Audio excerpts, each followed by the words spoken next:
What's up, you guys? So, I am super excited to get into another lecture with you guys. So, let's just jump right in because today we are talking about restoring confidence with universal energy, and everything will be okay. So, to do a little groundwork, just a little bit of groundwork today. We are going to be talking about polarity and creativity and inspiration. Um, but I wanted to do a little groundwork on those things to, simplify some stuff that might or may not get, complex later on in the video. But we're talking about restoring confidence with universal energy, and that can get a little bit complicated, but we're gonna talk about it. And everything will be okay and how and why. So I think that I want to start this off talking about why some of us might feel a need to restore our energy. And I think that, um, my journey right now is staying away from my triggers, right? Staying away from the things that trigger me because I have been in the mix a lot lately and haven't been trying to, but am really tired and really exhausted about only God knows what, right? And worrying about getting better and focusing on my self love, right? And to tell you the truth, it really feels like rebuilding, and that requires tearing down first. Um, it felt good to just verbalize that actually. It felt really good to just verbalize that because it really feels like rebuilding, right? And sometimes to rebuild, you have to destroy first, and that is a valuable lesson in itself. And all of a sudden, in the middle of that sentence, I realized I saved this recording in the wrong folder. And that was really random, but really funny as well. So I could fix it later, of course. It was nothing to worry about. But that's why I shared it. So I wanted to talk about why my journey right now is staying away from my triggers and how I'm doing that and how I'm feeling at that, right? So basically, I went through this really bad job where I worked at a Hispanic restaurant, and all the Latinos there picked on me because I was the only person of color. Um, it was racist. It was traumatic. It was degrading, to say the least.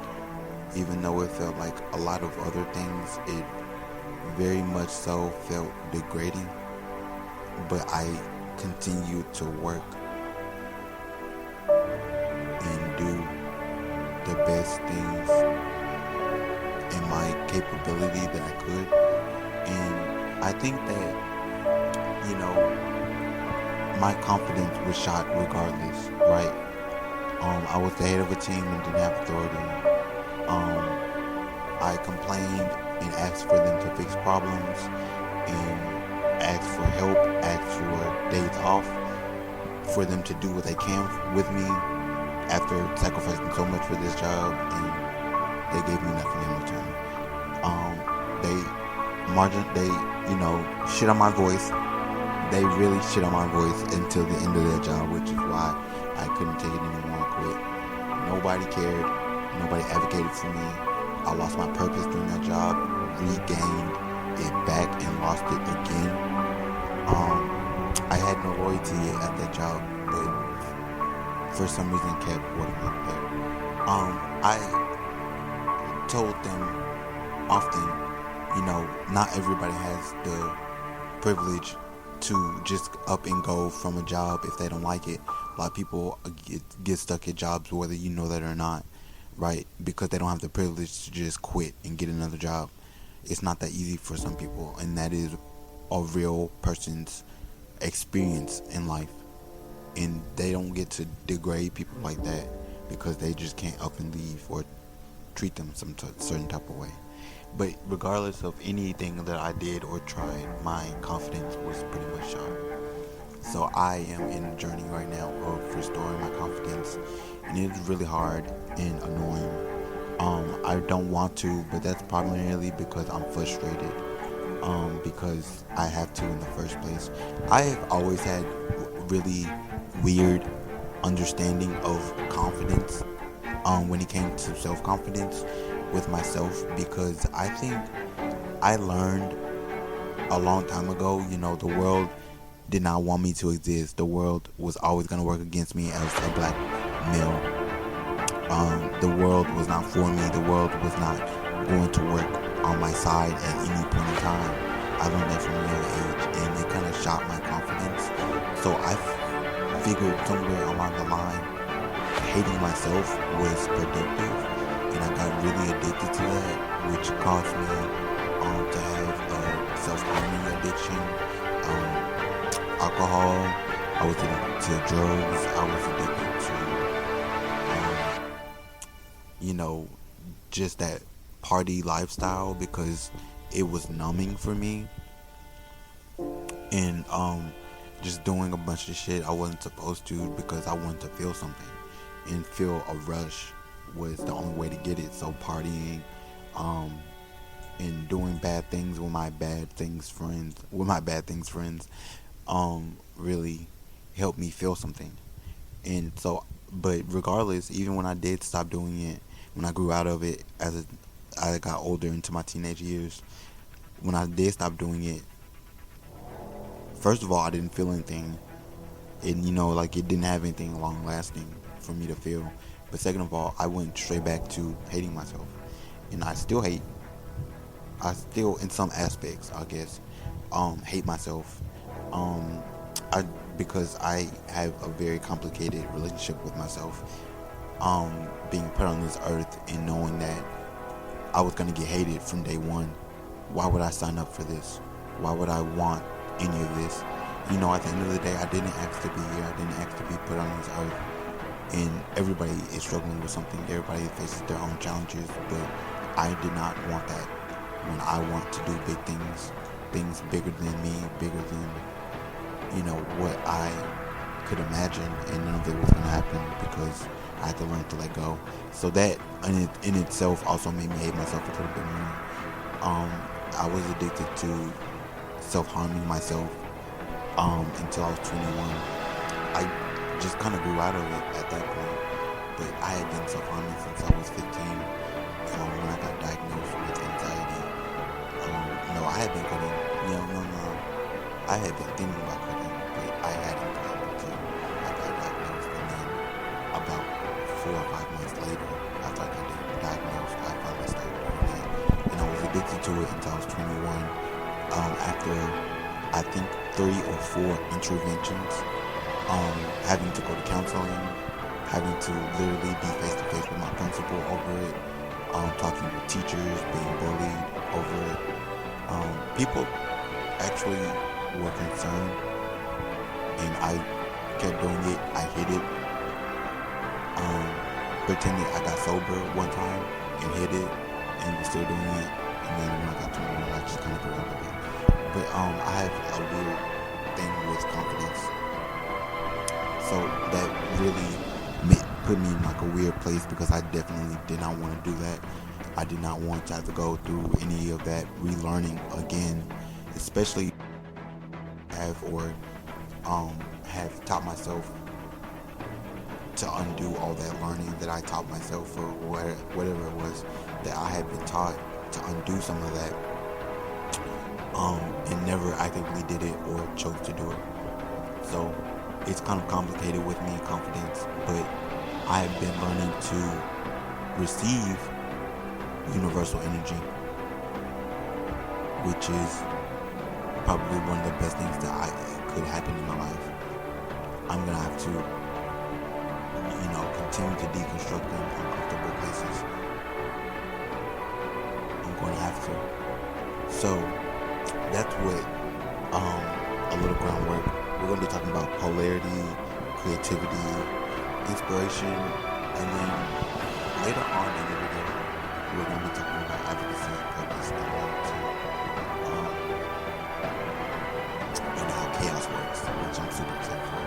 So we're gonna be talking about those things. But that was just a little story time about me. If you guys didn't know that.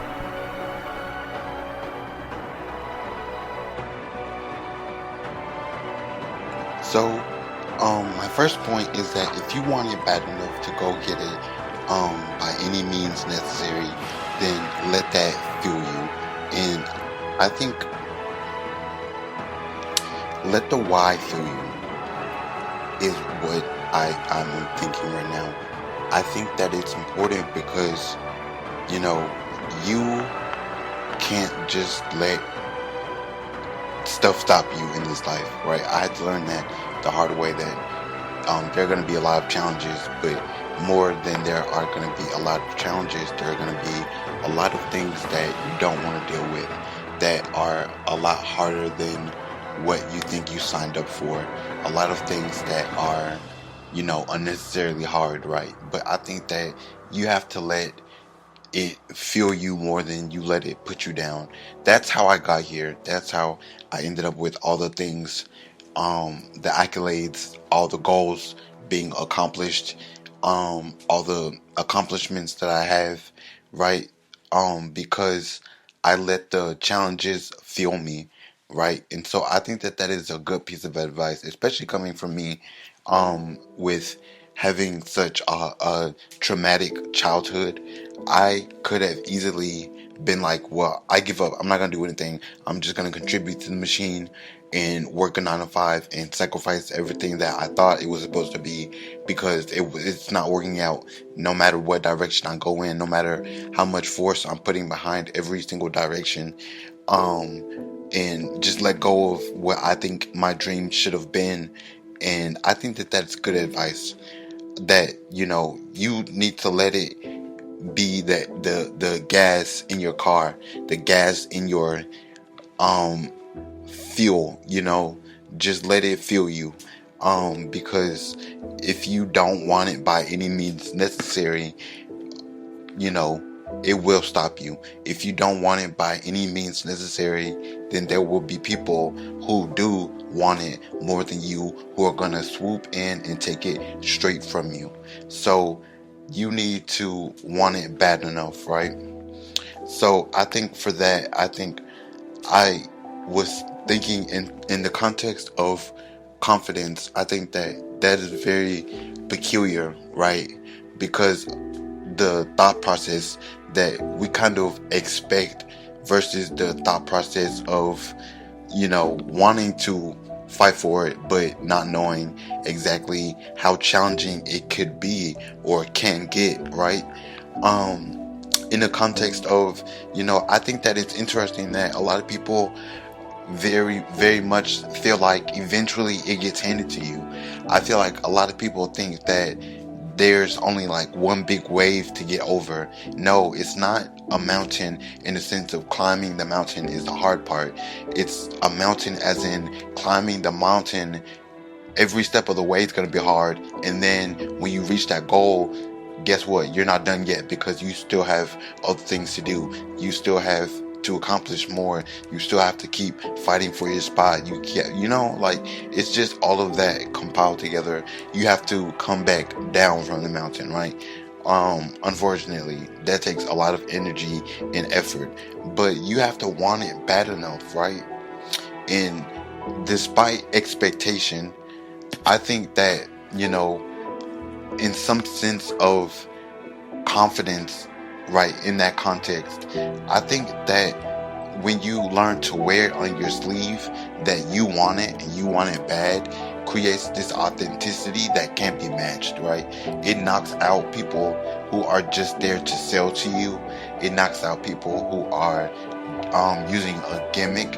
It knocks out people who aren't authentic or not real life, and I think that that is just something that is very beneficial for somebody who has gone through a lot of struggle, who has gone through a lot of challenges, because that's just the way it is.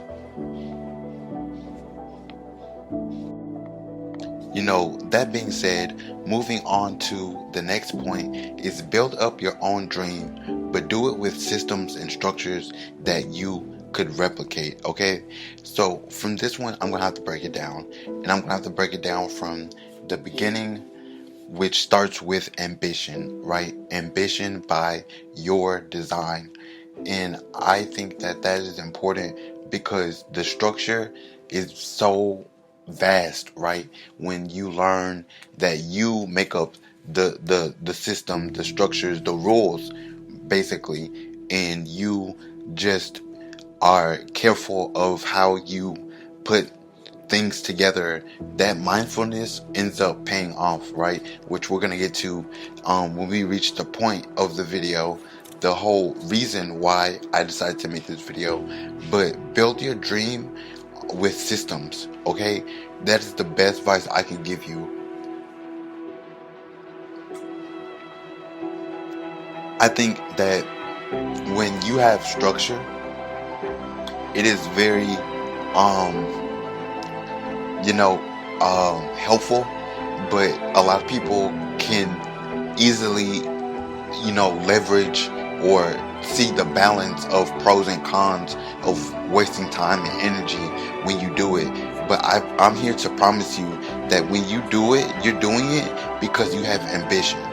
You're doing it because you have the design, and that shouldn't be looked past because it takes talent, it takes identity, it takes progress to do that, and it really does take patience, but not in the sense of it's taking time and energy to plan it all out.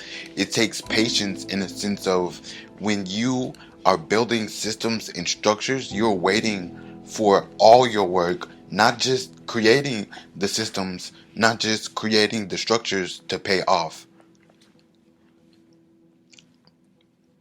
And yes, sometimes it's chaotic. That's the truth. That's the truth of being on a spiritual journey. Okay?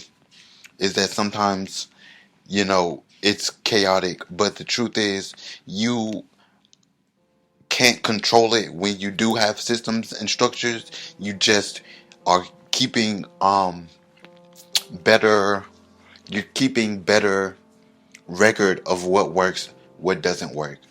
That's why I love chaos magic, because that is the big theme of chaos magic, to dumb it down in simple terms so that like regular people can understand it. Chaos magic is basically take what works and leave the rest. In all practices, in all aspects of your life, in all elements of this vast thing that is unknown and constantly working and constantly growing and constantly moving, right? And we need to be as active as possible in the best way to truly stay accurate, first of all, and to truly measure our ambition through all the way through to our accomplishment is by building your own systems and structures. So let's talk about it. Because I also want to talk about how, and I think that when it comes to self-development, I think that, we often miss the point because we get distracted by so much going on, right? So let me break it down for you. That I think that you might think that it's about ambition and creative direction, right? When in reality it's about fluidity. It's about pacing yourself. It's about like the fact that you are embracing the chaos of all of that, right? So in reality, you are still learning about self, right? That's why I have made a ton of videos about self-discovery and the importance of it, because your journey needs to be about self-development, not deconstruction. About, yes, ask the questions. That is super important, but the point of it is to discover yourself, discover identity, discover your conscious awareness and your limits and how far you can go, because it is so endless, and it can be so endless. But it starts with ambition. It starts with controlling that ambition, recording it, keeping track of it, and then it goes to confidence, right? Fluidity. I think a lot of people want to automatically have the delivery of it, right? To be the salesman, right? And trust me, I get it, because you know not everybody wants to be sold to, right? Nobody. Okay, that is a good phrase. I'm gonna say that more often. Nobody wants to be sold to, but everybody wishes they could be the salesman, right? Because being able to sell a product to just about anybody is a powerful power move, right? But it starts off with not what you're focused on. It's a lot more detailed than you think. Because you would think it's like performance and sleight of hand, right? But more maybe, and then you see the progress and you're thinking, oh, it's about the progress, but maybe it's about the discipline. Maybe it's about the identity of it, right? Maybe it is talent and you see the talent, in progress. Maybe it's about the vision, right? So we need to work on that, and the fluidity of being able to shift and change and adapt, but the fluidity of getting from vision to identity, from getting to identity to the discipline, and back and forth and interchangeably, right? Does that make sense? Does that make sense? Yes, it can be chaotic, but everything is. So you need to pick where you want to handle your chaos and stick to it no matter what is being hurled at you. Trust me, I know, because a lot of shit has been thrown at me in my life, not just in the industry or business wise or financially or success wise in my life. So I get it. So that leads me to my next point, that, you know, the truth is, and I know some of y'all are not going to like this, but you need to start trusting yourself. I know it didn't seem that bad, right? Wait, just wait for it.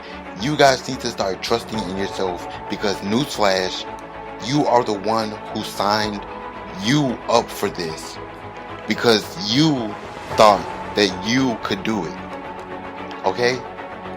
Let's talk about it. Discipline, progress, identity, talent, and create it. Okay? Discipline, progress, identity, talent, and create it. You guys, we have already discussed in my community over and over and over again until I was sure that I drilled it in your head about meditation, about affirmations, about manifestation.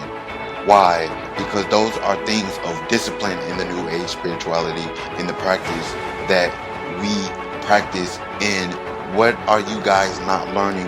That it takes a lot of discipline and sacrificing to more discipline to keep going at this.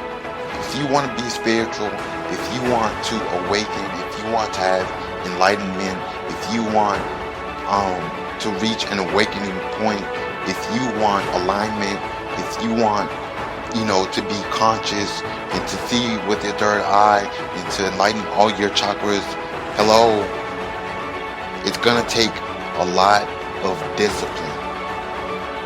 A lot of discipline. It's gonna take a lot of change in fear of that change. It's gonna take a lot of blessing to come. It's gonna take a lot of growth. But that comes from discomfort, right? And that's why I have to drill it in your head all the time, that discipline is the key to it.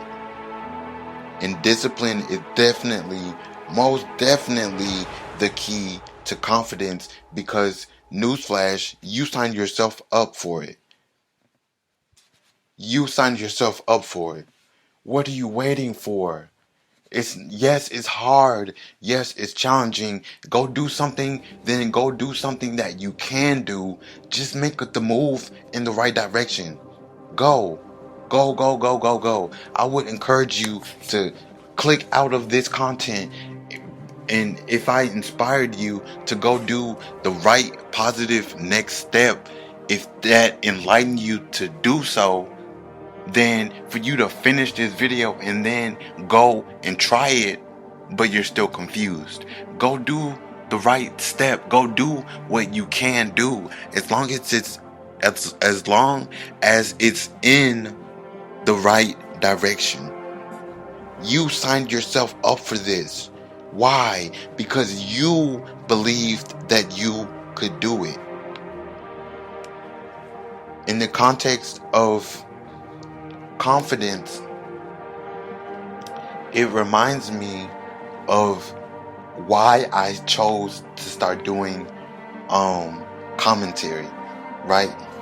It seems very odd for me as a life coach, as a spiritual coach, to start doing commentary, to start, executing the launch of profit culture.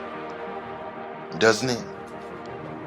It seems a lot more weirder than the same reasoning as, oh, I gotta put myself out there, and thinking the thought process of I'm gonna put myself out there with content, right? It seems a little weirder than that. It seemed a little weirder than understanding structure and strategy. And guess what? I made it up. And I'm making it up as I go. And guess what? It's still not easy. It's still hard. It's still hard. But the truth is, I would rather be doing this because it's what I want to do and it's hard, than doing something I don't want to do, that I'm miserable at, that is draining the life out of me, and it's hard as well. So it's all about the confidence, right? The perspective, the point of view of how you're looking at things, right? Now we're going to tie that back into confidence in a second, but I really wanted to pour into you guys because, hold on.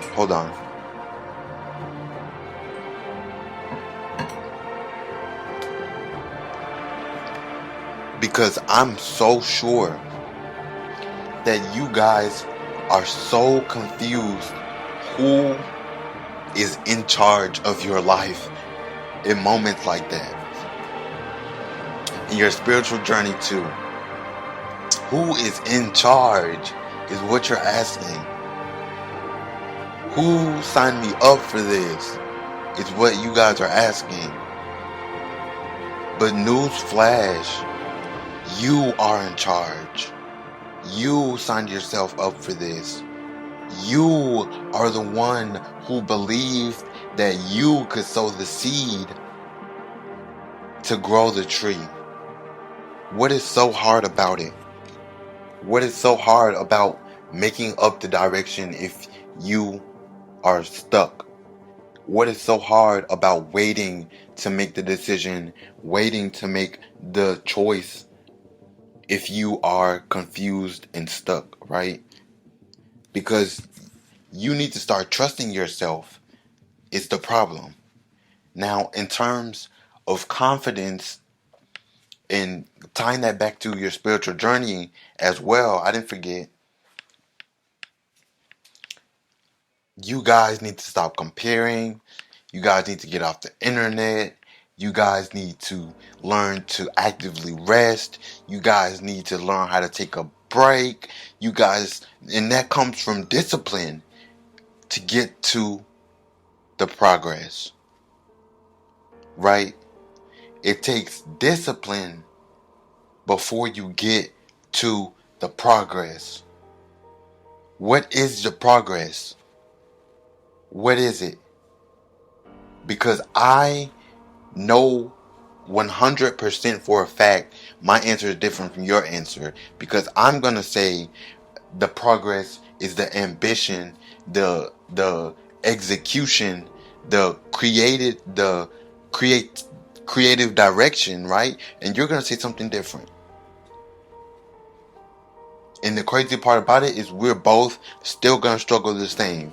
Whether I know what it is or not, whether you know what it is or not, whether we know each other's. The truth is, the progress is all made up. Make it up as you go. Make a decision. Make a choice. Go in any direction because you trust in yourself. Go in any direction because you know you have what it takes. Go and carve your own path, but carve your own path with confidence, okay? What is next? The identity of it. The identity of it. Because you signed yourself up for this. That's a weird way to look at it. Let's put some perspective on it. Let's put some point of view on our identity.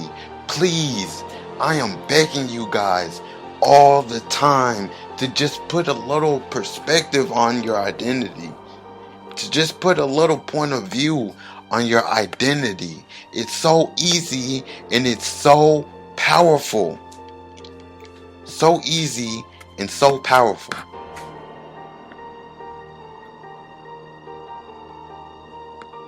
You signed yourself up for this because you thought you could do it. That's a hell of a perspective. That's a hell of a perspective. And I will pause to give you guys some time to really think about that, to really decipher that. But in the meantime, I wanted to have a heart-to-heart with you guys before we talk about putting some perspective, putting some point of view on your identity. You guys, the growth 100% comes with the discomfort. 100%. It's gonna come with being uncomfortable. Do not get comfortable.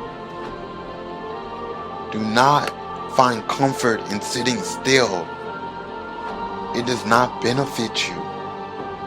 Find comfort in being stuck and watch your entire world change. You will become enlightened so fast, it will drive you crazy. It will drive other people insane trying to keep up with you. How enlightened you will become from finding comfort in chaos, duality. But anyways, I'm gonna make this point quick because I'm gonna have to drill it into your guys' head, obviously. So we're gonna obviously have more conversation about it over and over and over again. But let this be the opening, a heart-to-heart.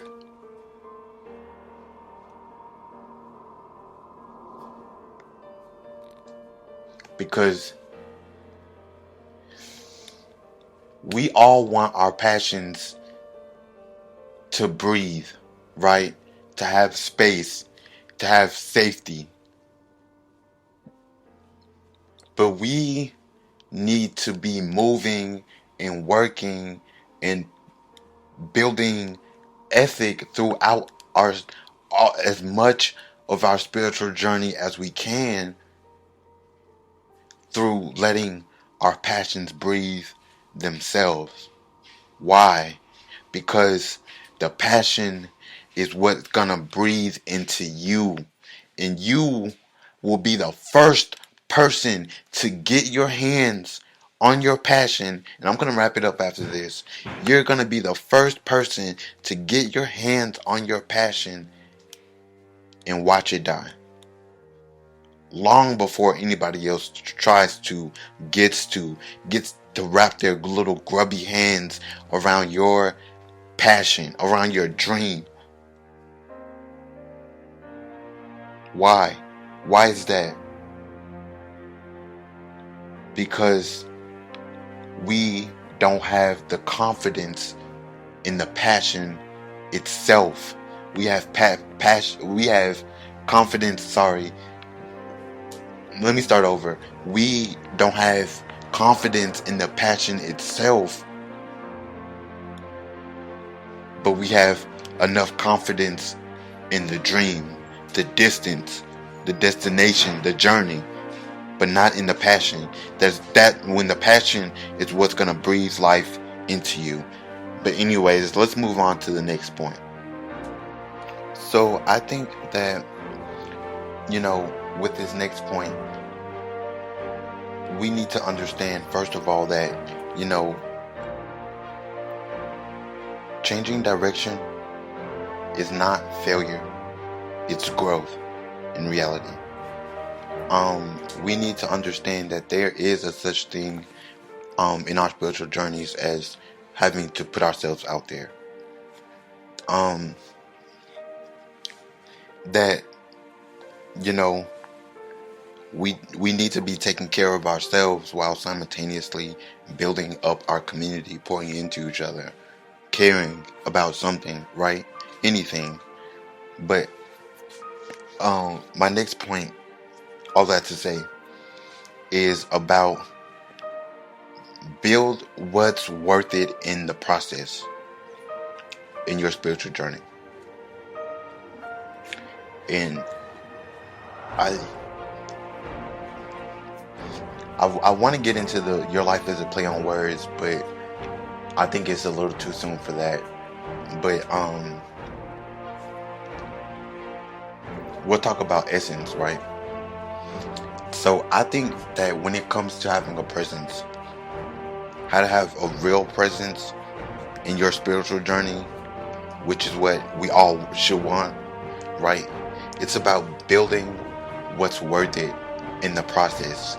The fun stuff, the good stuff, the stuff that makes us feel passionate about being on this spiritual journey, not just suffering through it, right? That's why I don't believe in that propaganda about multitasking being not possible or it doesn't exist. It's bullshit. The bullshit that they will try to feed into your head is nonsense. And I know y'all remember that because it was everywhere for like 2 years straight. Propaganda after propaganda after propaganda from the right? Nobody cares. I'm gonna multitask either way. Not because I'm chaotic, because I thrive in the chaos. And that's why I do it. Right? Maybe I want to fuck up my life. And if I want to fuck up my life, that's still my choice. Right? But how to have a real presence in your spiritual journey, it's about just building what you see fit. There are no rules. There are no rules. If you take anything from this video, just take that there are no rules to your spiritual journey, because it's not anybody else's spiritual journey. That's why I follow the left-hand path, because I don't care about the rules. I don't care about who wants what from me, or what they want from me, or how much discipline they want from me, or the power, or none of that. I don't care about none of that. I am on a journey and I know what my purpose is. So why are you letting every little thing stop you? Why? So you need to be building what's real to you, right? And that go hand in hand with authority, which we'll get to in 1 second. But real quick, a tidbit, a take I want to add in real quick is that you need to be the ideal play point, right? The ideal play point is creating memories that you can look back on, right? It's the same thing with your spiritual journey. What are you taking photos of, Polaroid photos of, so you can keep those as memories in your spiritual journey, right? Because it can't be all the struggle, all the chaos, all the pain, all the hurting, all the deconstruction, all the exhaustion, right? Because then we're going to be super fucking unhappy. with our life and how it turned out to be. And we're going to be blaming it on spirituality because we ended up deconstructing our whole lives, because we ended up trying to manifest and never got one single thing out of it, because we were doing affirmations and didn't even really realize our power because we never had proof. Okay? It's the little things on top of the little things on top of the little things that matter, you guys. So build them up, harbor them, protect them, because that's what matters in your spiritual journey. I cannot stress that enough. And why presence, okay? Why presence? Because it's the same thing with the spiritual realm that it is with reality. How people are begging you to put your phone down and be present in the moment. I'm begging you to put the self-help advice away for 20 minutes and sit with yourself and quiet your thoughts and see what comes out of it. Because that good energy manifests into good energy. It really does. There's so much double entendre and symbolism, and Bill was worth it in the process, but we don't have time to get into that. Let's talk about authority before we move forward. But you need to start having somebody close to you speak life over you. It's important. It's important that somebody is encouraging you, or you're encouraging yourself, right? Because you can do it yourself. There are ways to do it. But you need to have somebody breathing life into you and speaking over you. And if you need somebody, I have a whole community of freaking crazy spiritualists that post memes and shit post all day long, and then they go out into the real world and they be casting fucking hexes and conjuring spells on these dumb bitches all day. It's a duality of the thing. The duality of the thing. Because when you have authority over it, when you have authority over your spiritual journey, nobody can really tell you how it's supposed to go, how you're supposed to do it. You just make it up as you go. You're just doing it. And then before you know it, you're going to be one of those people that are talking about, oh, I didn't even know that's what you call it. I just did it. That is like one of the best goals you can have for yourself. Oh, I didn't know what it was called at the time. I was just doing it. I was just seeking it out. I was just trusting it. I was just transforming that energy into something. Right? Because the authority is what's going to matter the most in the end. Is who has the authority. Who has the authority. And I always ask myself that. Every night I ask myself that. Because if by the end of this, all of this, I'm not calling it out of other people, if I'm not spitting it and preaching a message to somebody, if I'm not sharing my core goals with other like-minded people like me, it was all for nothing. Whether I grew and learned from it, or I didn't and struggled the entire time. It's the authority. Because the authority is what's going to matter the most.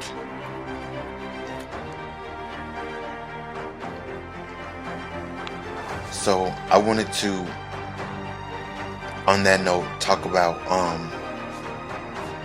legacy, right? Because some of you guys know that profit culture is going to end up being my legacy. Profit culture is going to be what I'm going to leave behind, and it has to be something bigger than me, right? As stressful as that is, because trust me when I tell you, it's as stressful as it sounds. It really, really is. It really, really is. But the thing is that you have to realize that when you have the essence, when you control your presence in your spiritual journey, when you control the authority over everything that you are capable of what you're going through, of what you accept and what you deny, what you stand for, what you don't stand for, then you hold the power. And isn't that what we're all doing it for? Isn't that what we're all doing it for? Yes, it gets hard. Yes, it feels empty sometimes, but it changes.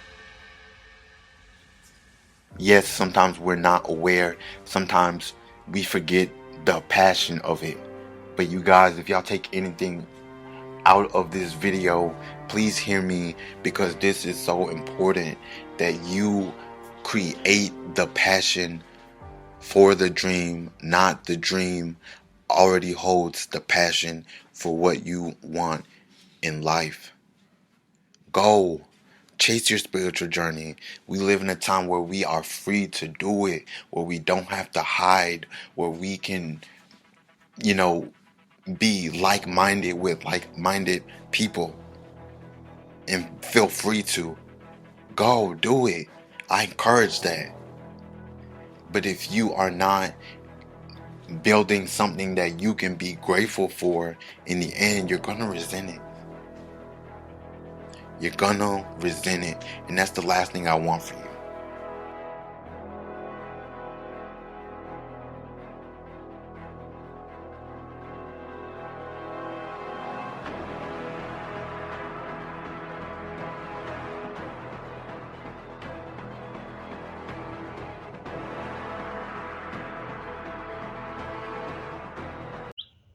What's up, you guys? Welcome to Salute Your Shorts, where we talk about popular media, popular social media trends through a spiritual slash political slash philosophical point of view.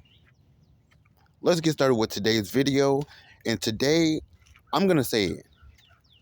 People hate powerful social positions because they cause conflict more and more with the quality of life of other people who need the opportunities available to them in less powerful positions. And that's why people dislike class systems and power. There, I said it. But instead of causing a conflict about it, let's talk about it and ask some questions. So today we are talking about the aesthetics of capitalism. How do you think minimalism, luxury branding, hustle culture, visuals, how do you think clean girl aesthetics reinforce a class power, you guys? These are important questions that we should be asking, because a lot of people strongly dislike class systems despite the fact that they feel powerless against them. So if majority of the people are saying that they stand against class systems, why do we value them so much? What lifestyles are you being sold to without even realizing it? Why does looking successful cost so much, and cost so much to pretend that you have money and success and financial freedom, instead of a class system of actual money, success, and financial freedom? And most importantly, who can afford to look effortless? These are the questions that we're asking today while we talk about the aesthetics of capitalism. You guys, the truth is, the power of the machine and the system are often controlled by facilitating discrimination. And that is how power and prestige and class work: inequality through prejudice and discrimination. And I think that we need to have open conversation, open dialogue about how classism works, the truth behind it, and to really discover and deconstruct who has the power of individual attitudes, behavior, and expression.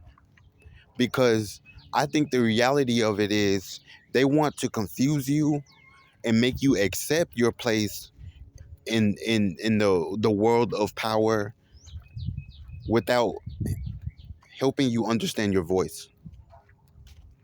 This is important when it comes to wealth, income, education, occupation, when it comes to like social networking.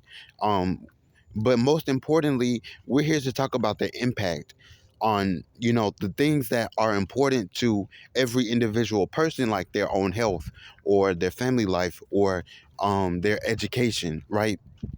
Because religious affiliation, political participation, experience to life, criminal justice system, social class can really always um, tip the balance so things are not fair when it comes to classism. And it seems like most people are too are extremely bothered but don't see a reason to use their voice because they don't see it as worth it. So I just want to encourage you guys to use your voice to ask the questions, to find answers, and to always keep seeking the truth. Thank you guys so much for watching today's episode of Salute Your Shorts. Make sure you like and subscribe and stay tuned for the next episode. And if you haven't seen the previous episodes, make sure you go check them out. This was Salute Your Shorts.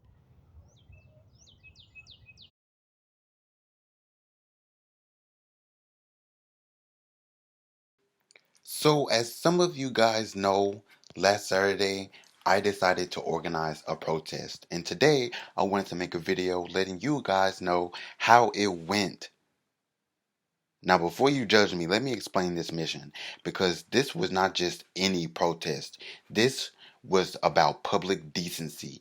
This was about self respect. This is about hygiene and the epidemic that nobody in society is brave enough to talk about. And your boy had the conversation. I'm talking about people who never changed their underwear. Yeah, you know who they are. You're out there walking around, living life, committing fabric crimes. So I said to myself, you know what? Society needs leadership. And unfortunately, that leadership turned out to be me. So I make a sign, a big sign, cardboard, permanent marker. It said, change your underwear. Your mom would be disappointed. Now, in my mind, this is going to be huge. I'm thinking it's going to be a movement. I'm picturing crowds, news coverage, documentaries. Netflix is going to call it the laundry revolution. Yeah.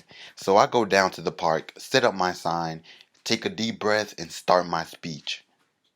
People of this city, no one turns around. There's like six people nearby.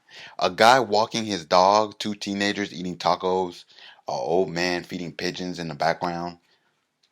But I commit because movements always start small. So I start preaching. Ladies and gentlemen, look inside yourselves. A woman walking by stops.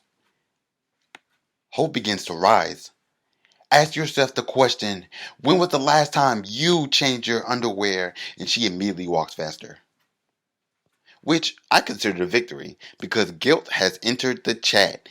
And now the guy walking his dog stops and he goes, what? So I step out on a bench, and because I'm a great leader, I need some elevation. And I go, sir, your mother did not raise you to wear the same underwear for 3 days. And his dog looked concerned.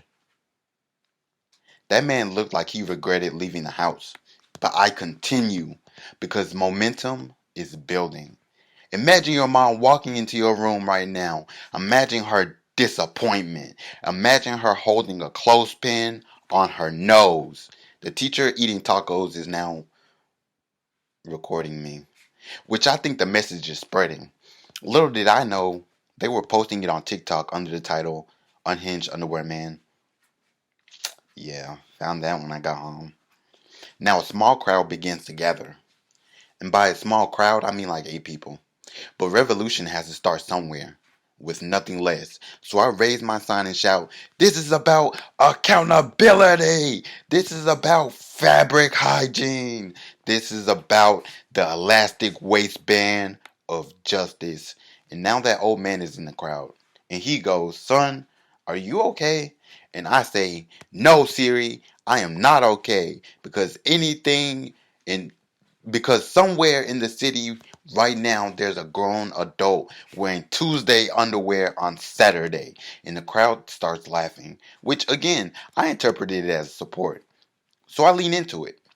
Your mom doesn't carry you for 9 months just so you can disrespect cotton like this. Do you think ancestors fought wars so you could marinate in your own laundry decisions? Now the teenagers are laughing so hard they can barely hold the camera steady.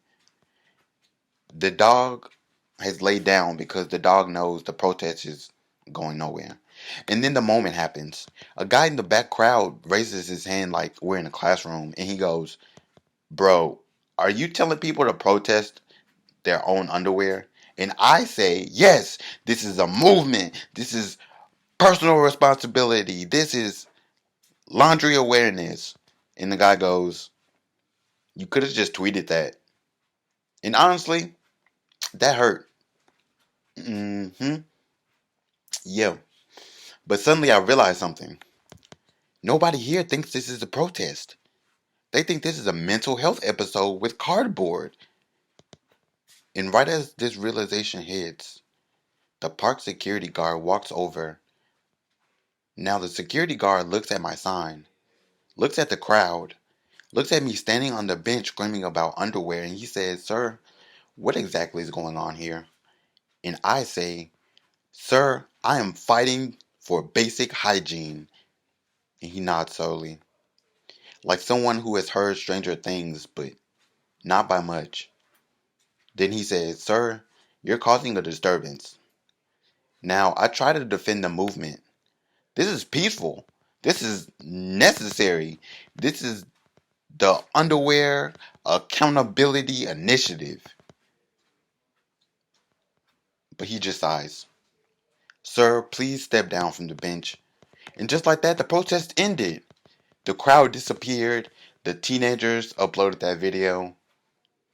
The dog, he forgot I existed.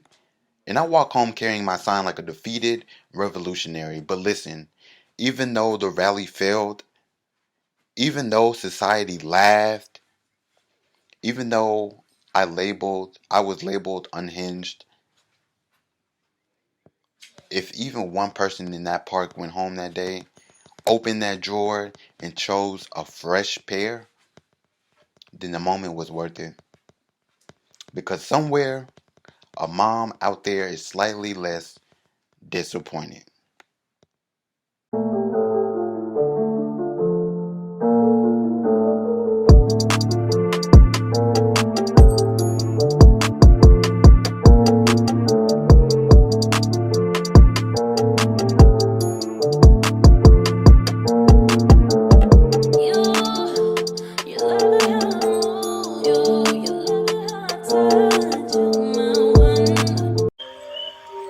What's up, you guys? Hold on.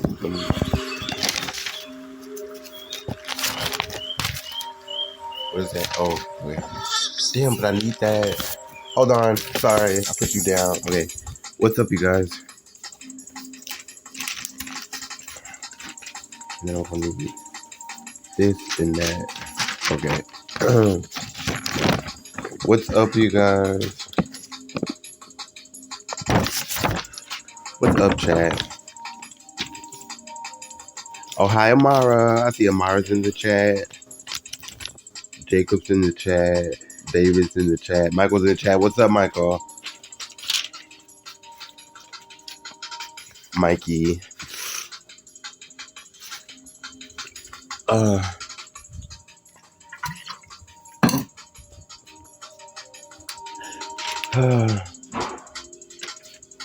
What's up, you guys? So we are trying to get to the next level right now. Um, I'm on level 6, almost to level 7, and I need your guys' help. So send me gifts if you can. Send me gifts if you can. Um, Send me diamonds. Yeah. Yes. Yes. Thank you, guys.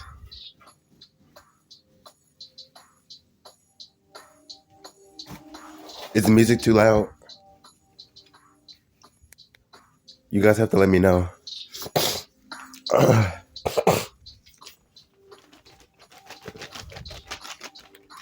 Is the music too loud? Oh well, it kind of turned down a little bit. Not still asking. Just let me know. Yes, I did get sick. I got sick 2 days ago. I slept over at my friend's house because he had a party, and I crashed there. And I woke up in the morning feeling like shit. I was waiting outside for my Uber, and it was so fucking cold for like 15 minutes. And I think I was sick before then because he did not have the heat on like a fucking weirdo.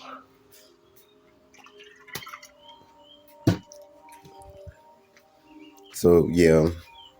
No, you know what? I did have a blanket. I slept on his couch, and I did have a blanket, but I woke up feeling like shit because it was probably room temperature in that bitch, and it's snowing outside. So, you know, I was bound to get sick.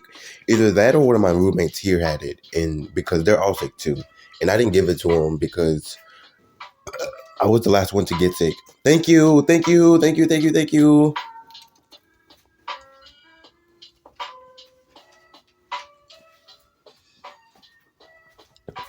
Yeah, I was like the last one to get sick.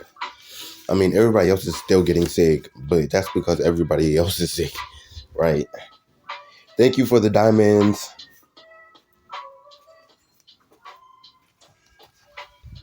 So yeah, I'm exhausted because I have been laying in bed all day. Well, not today, obviously. It's like 9 o'clock in the morning, but obviously not today. But for like the past 3 days to try to feel better, and it's not working. I just still feel like shit. At first, I thought it was my sinuses, you guys. Oh, thank you for the silver seal. Thank you. Thank you, Danny. Oh, and you know what? Michael said that in the live stream. I feel like that was so funny.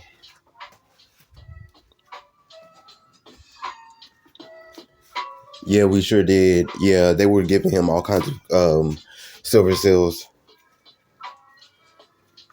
But yeah, yeah, because I think he said on his last live stream, even though that was like 3 days ago, that he was like level 9, I think he said, or 8.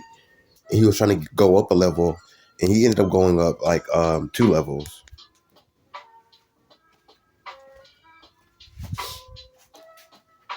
Yes, yes. Thank you guys. Thank you guys so much. Welcome, welcome, welcome to the chat. Welcome to the chat.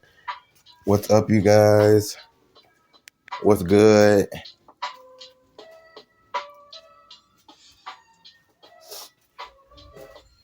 Yeah, so I'm gonna be sniffing all live stream because I do not feel good.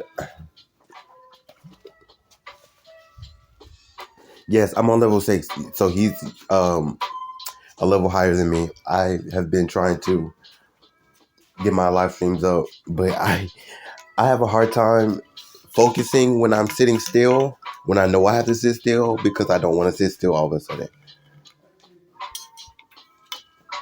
Yes.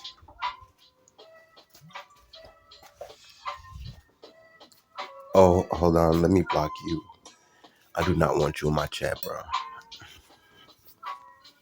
So fucking annoying.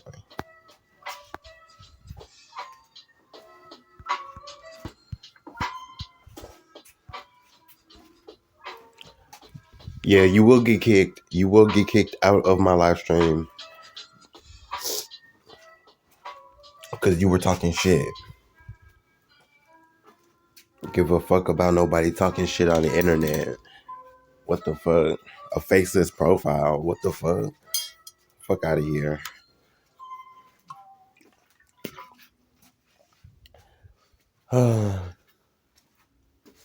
Thank you, Gabby, for the silver seal. Yeah, so I've been trying to rest, take it easy. I took a 100. I took a 100% break on all the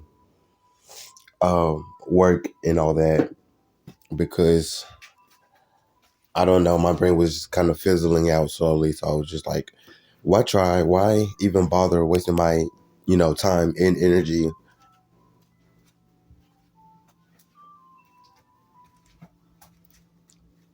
Was that supposed to be like a smart comment? I mean, I've said that before on my live. I've said that before in my life. I'll say it again because I don't have a job. I don't. Not right now. I don't. But keep in mind that it's only been since September. It's only just now. Tomorrow will be February. What? Why can't I enjoy, my time? I'm actively looking for a job. What do you mean?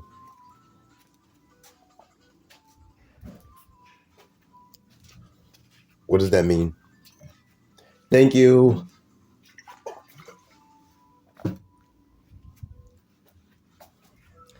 What's up? Stay sober.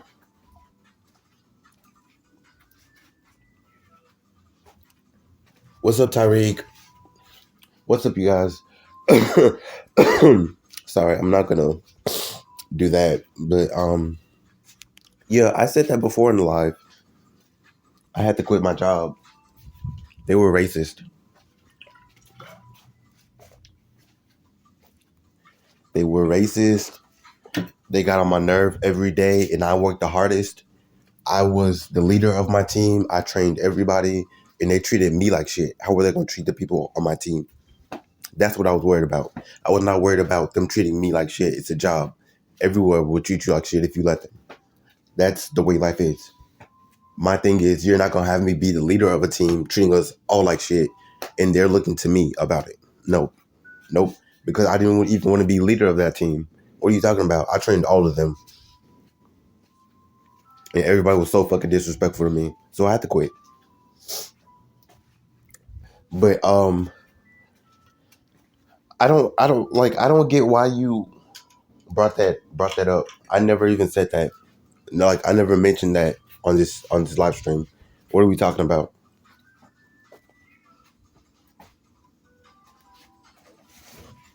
Hold on, you guys, because I can't hear the music all of a sudden. That's as loud as it goes. Why is that? That's so confusing.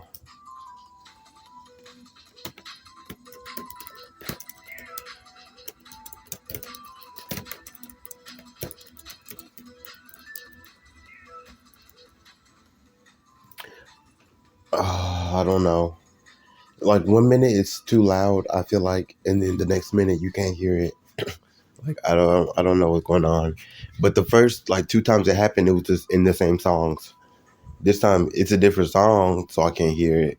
Maybe it's just the song. I don't know. I don't know. It's a weird playlist. I made this playlist forever ago.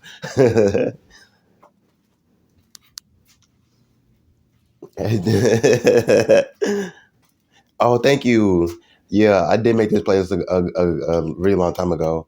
I don't ever listen to it because I have better playlists that are newer. You know how that goes. Oh, but now see, I hear this one. Okay, turn up. Uh, uh. I hear this one.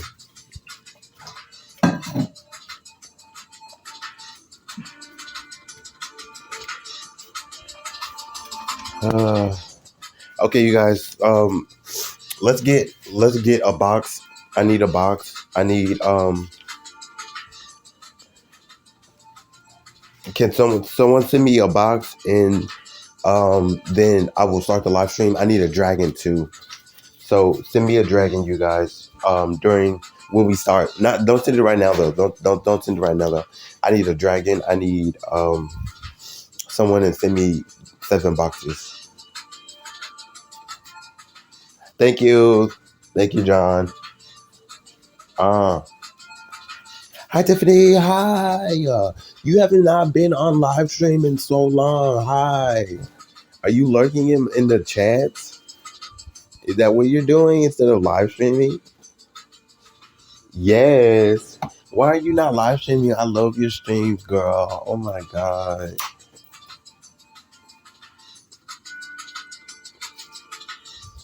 I can't believe I saw that. That's crazy.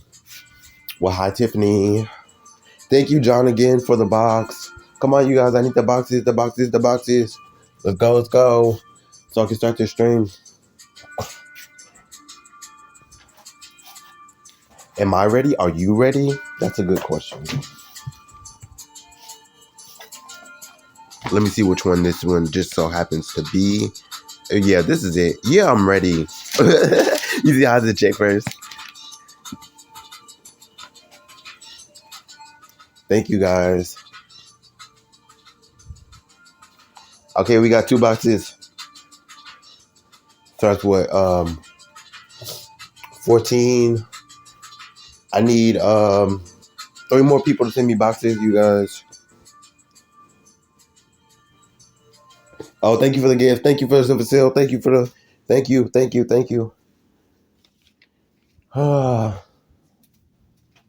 Yeah. That was a good song. I hate that I don't play this playlist because it has a couple good ones in there, you know? But the whole playlist doesn't make me want to go find it, you know? I could be a DJ.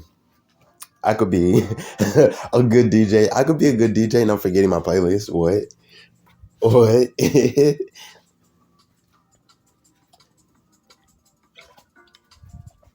I could be a good DJ and people would forget about my set and be like, oh, yeah, this one has 1 or 2 good ones. Oh, thank you, John. John sent another box, you guys. Okay, we need 2 more. 2 more boxes. We're at 21. We need 38.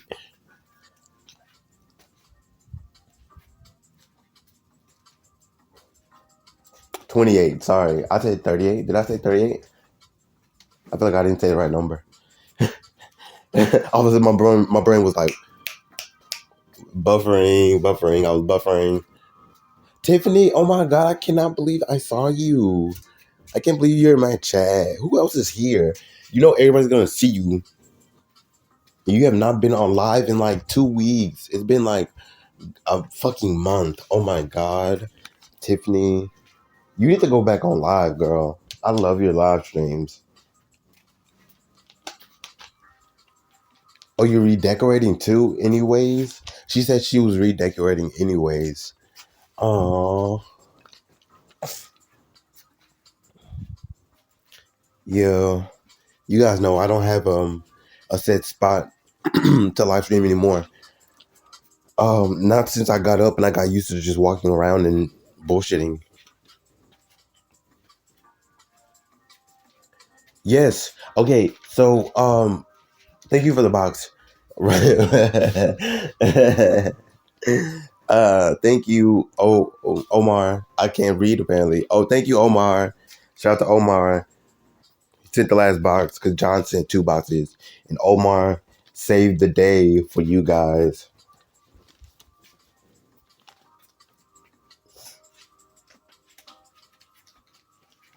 So yes. So I'm trying to level up because I think I've been on stream for it's been way too long. I think I don't want to say I got stuck, but I feel like I got stuck um on level 6, and I've been on level 6 for so long. I'm ready to, you know. So I'm just trying to get the gifts, and you know, the algorithm will promote my live when people are gifting and the chat is active. Yeah, you guys are always active.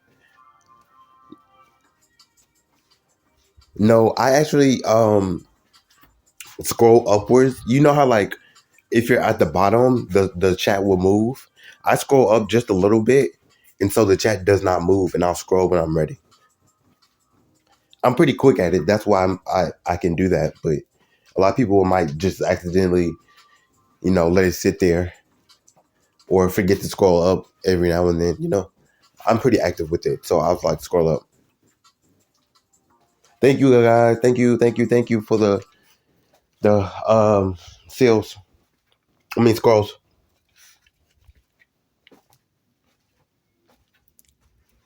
Okay. A whole bunch of silver scrolls. Um, yes. Okay. Thank you for reminding me. Frick. Yeah, you remembered. So we are doing an event. Tomorrow night.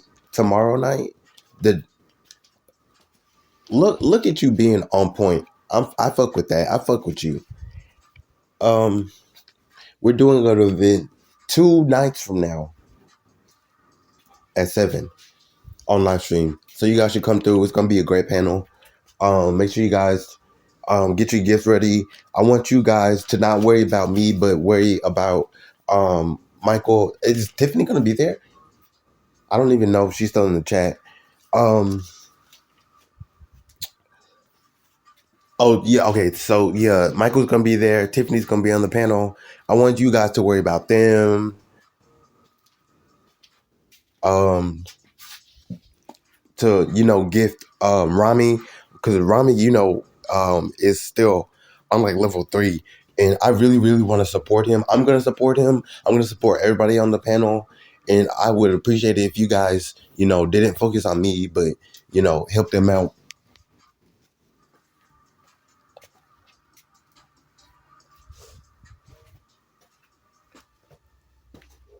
Yeah. So yeah, it's gonna be a really cool panel. We're gonna do some crazy stuff on live, and then at the end we're gonna play games that they have set up already. I have no idea what games they're gonna be. They're not supposed to tell us, but some of us already know.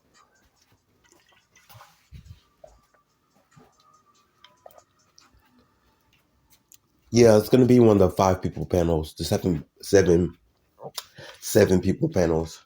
We might have guests too, so you know how that goes because we had guests in and out the last stream, so you know how that goes. No, we sure don't. No, nope, we don't. Because first of all, I don't even know what games we're playing, what we're doing on the live stream. Why would I let guests up on the panel and it's not my panel?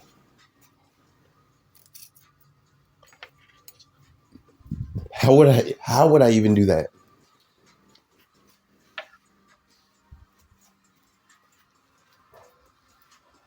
Oh, it's right here. Let me. Oh, I love that. I love that smell. The cologne. It smells so good. I be spraying it sometimes, like once an hour, on the hour. It's crazy.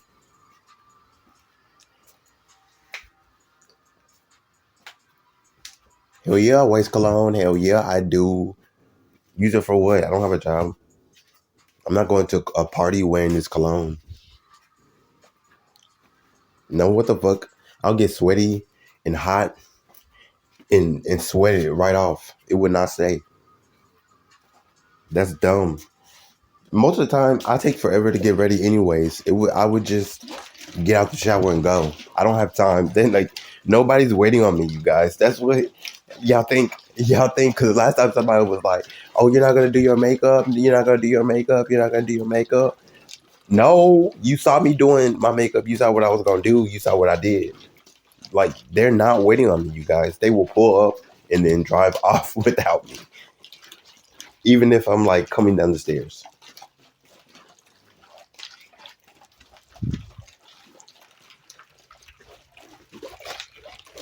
Yeah, they do not wait for me. So I just I don't know. I just have to take it easy with all that. I get out the shower. It takes me already fucking 30 minutes to pick an outfit, and then I change it 12 times. And that stresses me out every time I do it. It does not get easier. It does not get easier. Yes, that reminds me. And I found my those chains that I wear on my pants. I found both of them. Yes, I'm gonna wear those the next time I go out. I don't care what I'm wearing. I'm wearing those chains. I was thinking this morning, matter of fact, I was thinking, since I found them, I want to figure out how to wear them on like my upper body, not just my pants.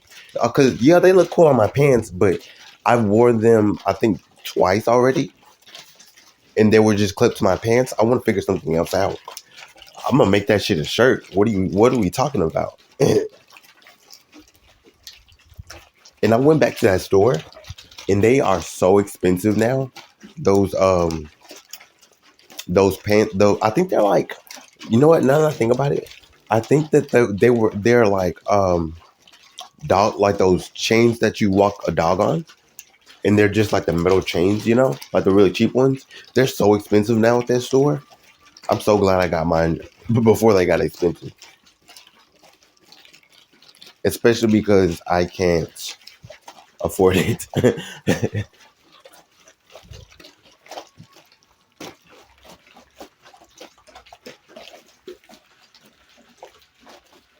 That's okay. We've raised almost $50. Yeah. Oh, and then the boxes. I was looking at where it says the sales. You know how it will tell you like each individual how much you got of that one, not how much you made in total. I don't know why. They should change that. That's a weird feature on this live streaming app. I think.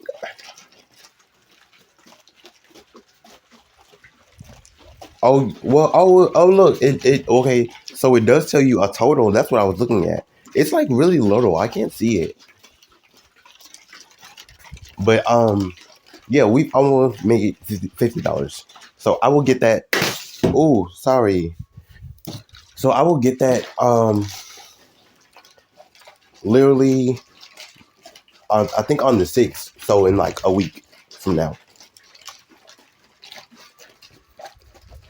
Yeah.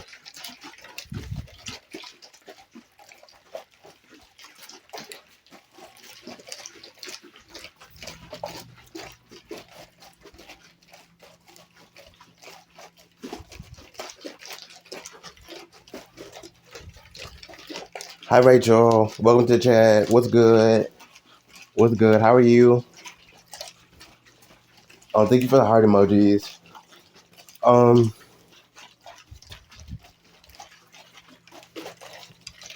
what was I gonna say? I totally forgot. Hi Ashley.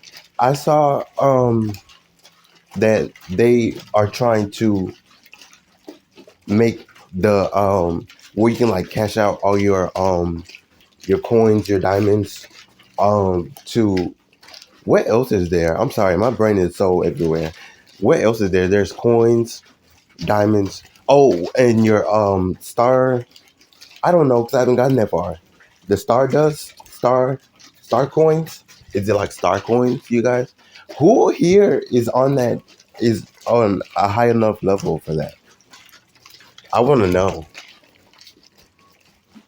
Let me see. Let me see. Ashley is. Rachel is. That one.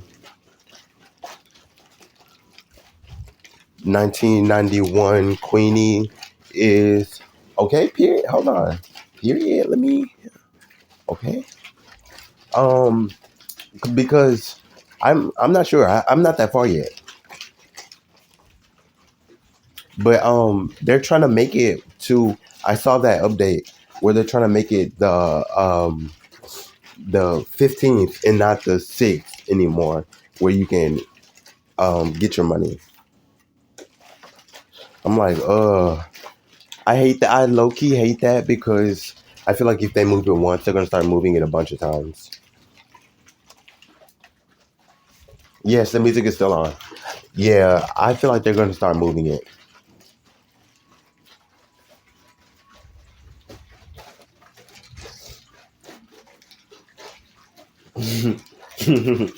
No, I I have music for like background music. I have music for to listen to. There's the difference. I don't have them labeled differently. No, they all just have like a title. I just kind of know the difference.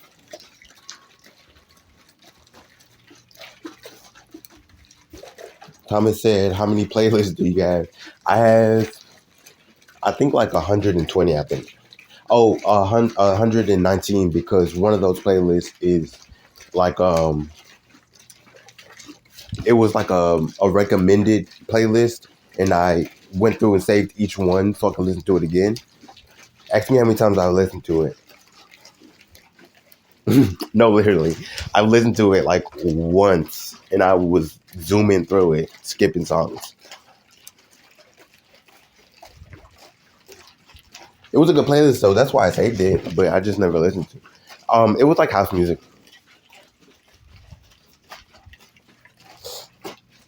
Nope, I sure cannot play house music on live. No,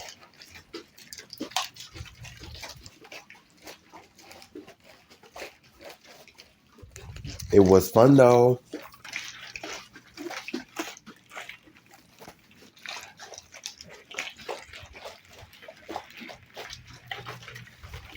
So yeah. What was I gonna say? Oh, so yeah, I don't know. And because what do I care? What do I care that she's on live? Who is that? No, no, I'm blocking you.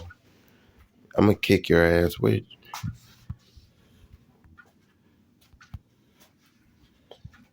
because I do not want you on my live stream talking about somebody else, a different live streamer.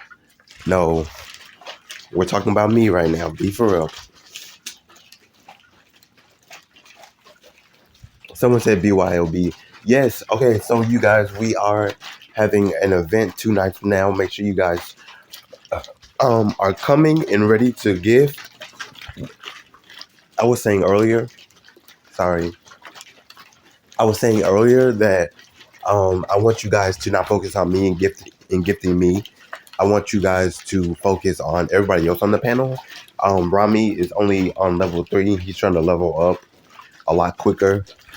We're gonna raid Rami one of these days. I just need to be at a high enough level to do the raid feature.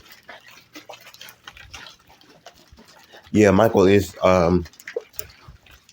he was only trying to get up to level 9, I think, but he ended up at level 12 by the end of the live stream. It was a good live stream. I liked it. It was fun, so much fun. Normally, when I'm watching other streamers that are my friends, I'm like sitting there thinking at like random points. I'm like, I could be live streaming right now. What am I doing, wasting my time? But when I was watching Michael, it was so much fun. I never thought it. No, he's such a fairy.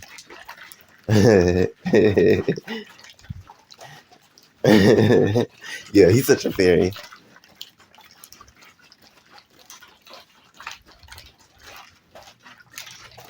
But yeah, the event's gonna be 2 nights from now.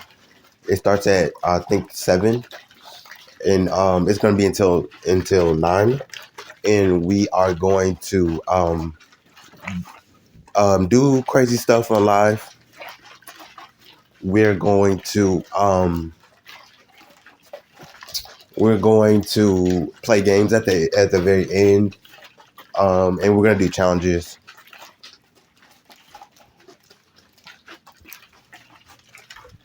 Yes, there will be a panel match.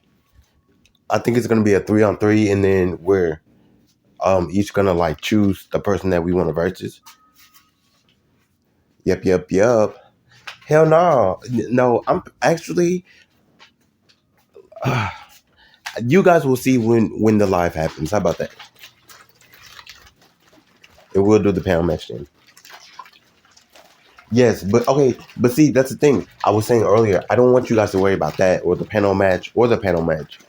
I want you guys to focus on everybody else on the stream and just have fun.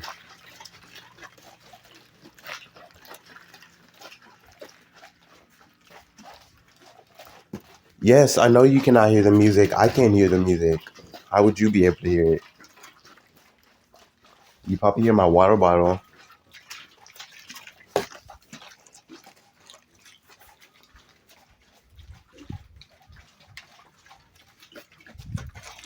Thank you for the silver scroll.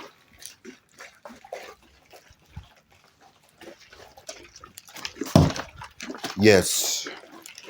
Um. Sorry, I got something in my mouth. I don't think I'm gonna be doing another live. Oops. I don't think I'm gonna be doing another long live stream for a while.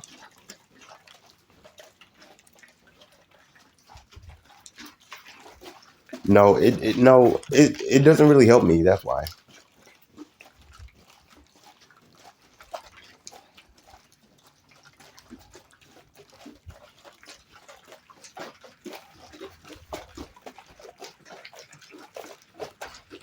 No, it doesn't really help me. So, yeah, I think no, I'll be online for as long as I have to.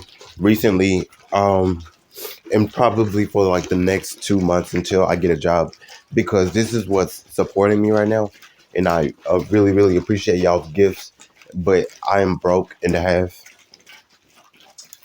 I'm broke enough for two people to be broke, and the long streams just don't. I don't get anything out of it. People feel like they can sit there and watch, um, and wait to gift until a certain point, and I don't like it.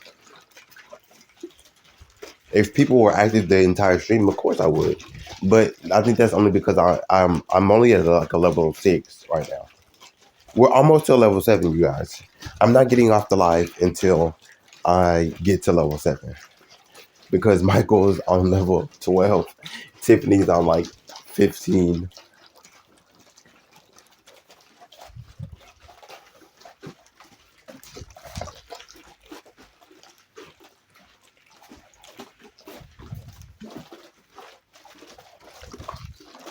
Yes, yes. Thank you.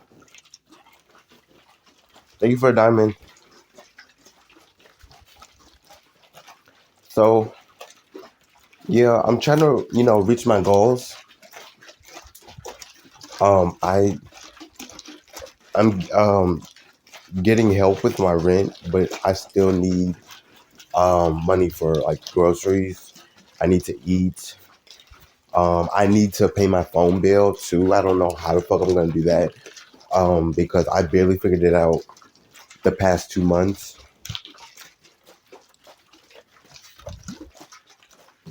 I need to figure that out.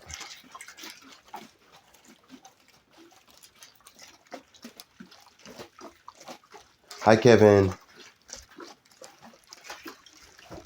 No, I think no. I was going to use this money on the 6th to get like necessities because I don't have anything. I've been bumming it off my roommates and I need it. I my rent's already paid for. Yeah, I've been bumming it from my roommates.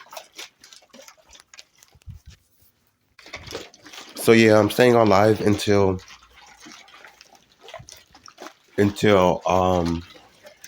I get to level 7.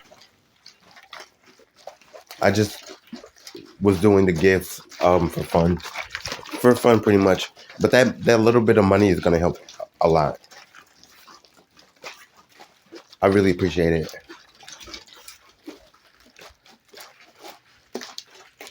Thank you for the emojis, John. Thank you for the emojis, Karen.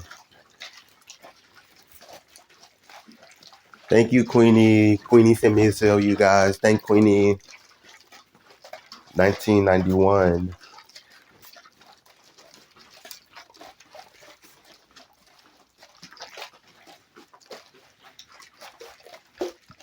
Yeah. So I've been chilling. I've been trying to figure out, what I want to do with my life. I'm at this point. I was really ready to transition into this, you know, um, coaching stuff, but then I had to quit my job. So all that time I was going to spend doing that is gone. I could get another job and then, keep going. But, you know, with me still in a lot of classes still, I don't know.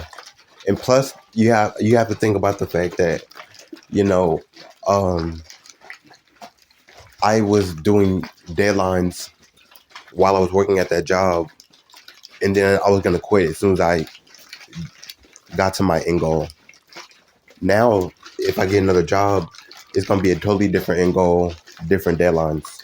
I don't know how long it's going to take.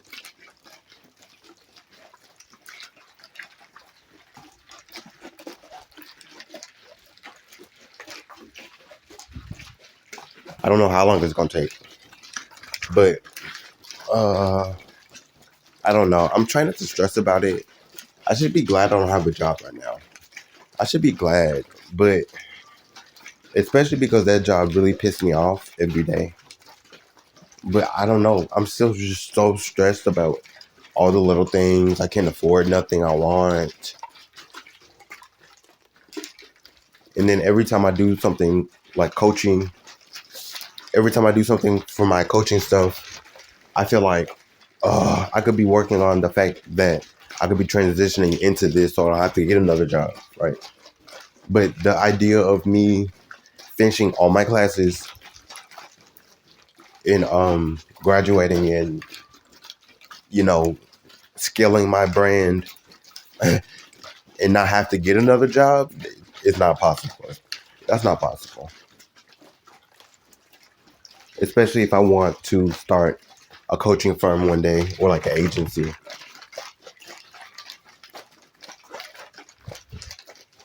Thank you for the silver seal, John. Thank you for the emojis, Karen.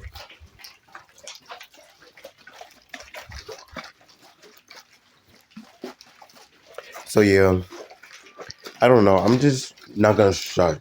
I'm just gonna try to stress about it.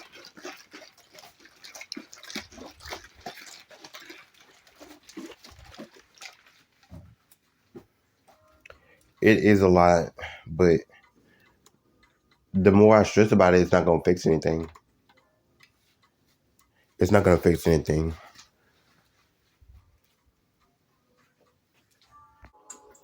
Yeah, so thank you guys. Thank you guys so much. Thank you. Yeah, so that's all we have planned for you know, 2 nights from now. So make sure you guys are there. Make sure you guys are ready to send gifts. It's gonna be so much fun. It's gonna be so much fun.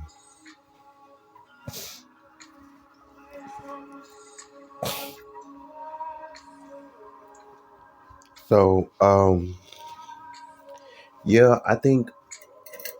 Hold on, let me grab my drink.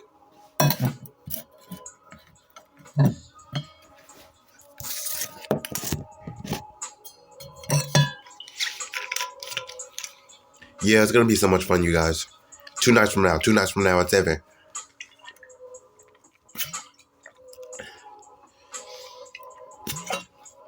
Thank you guys. If I could just get the dragons, then we would be good. Let me see. Hold on. Because I forget.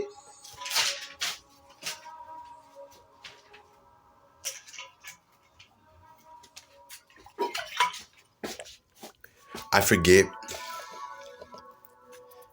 But I wrote it down when I was looking directly at it, so I remember. Yes, thank you guys. Thank you guys for the coins, for the silver scroll.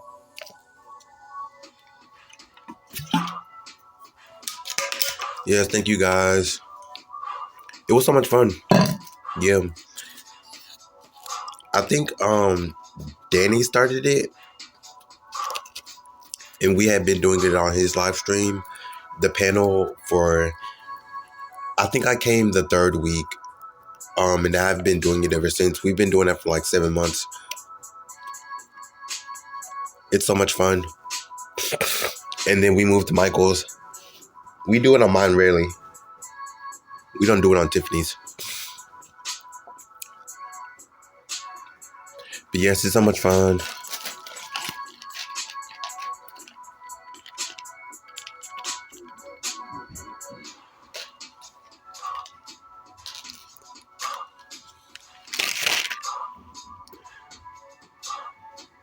Yeah. Oh, but anyways, so... Oh, can you guys hear the music? I was just making sure. Can you guys hear it?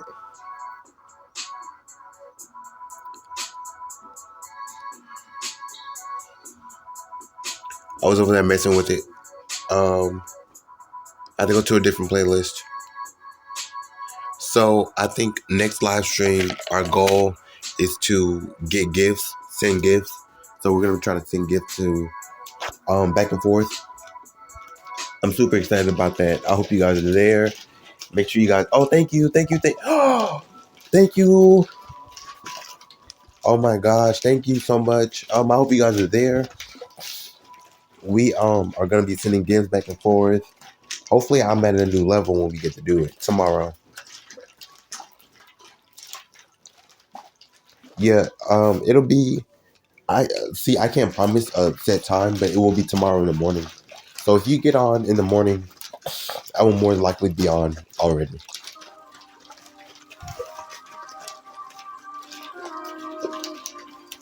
Thank you guys so much for the gifts. Oh my gosh. Thank you. Oh wow. Wow, thank you. So, okay, thank you for the title box. Okay, we got another dragon. Thank you. We're getting silver seals all over the place. Thank you. Thank you guys. I really appreciate it. And,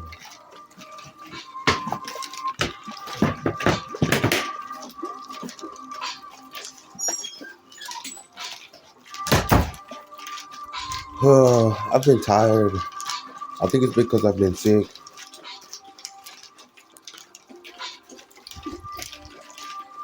I think it's because I have been sick.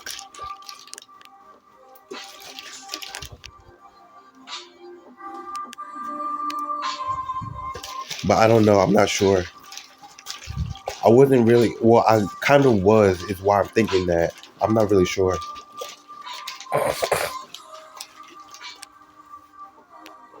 But I've been feeling so bad. I've been feeling so bad lately. Thank you guys so much for y'all support. I really appreciate it, especially when I'm going through such a hard time.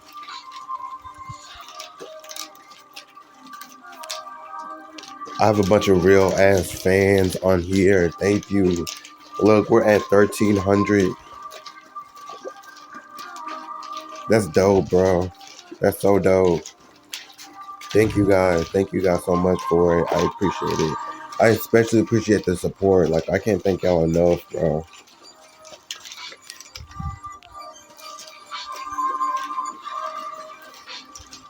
Yes, the live stream will be tomorrow in the morning. I will be live all morning, probably until like 1. I'm going to try to wake up early because I know I'm going to go to bed early tonight. So I'm going to try to wake up early and just be on live stream all night. I mean, all night, all morning, right? Somebody says because I don't have plans tonight. Yeah.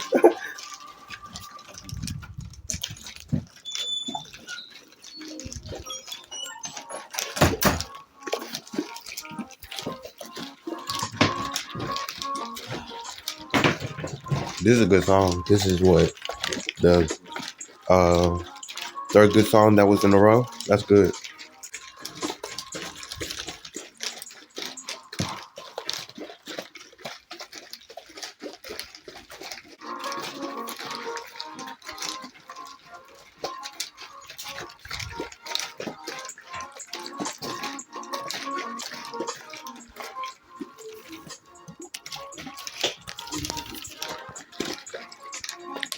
trying to screenshot that.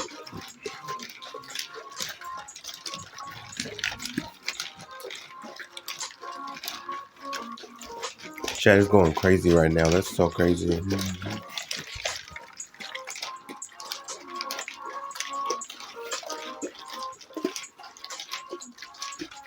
I love this chat.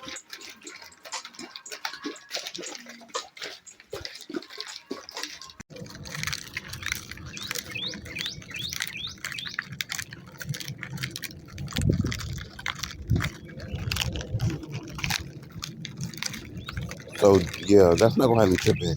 But anyways,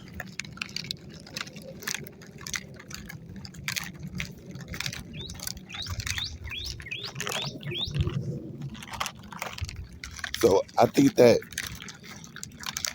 I don't know.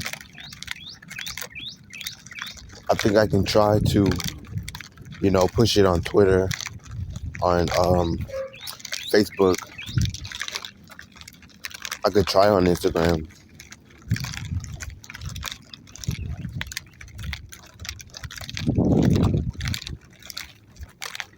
I don't know. I could try on Instagram. I could try it. That's the least I could do, right?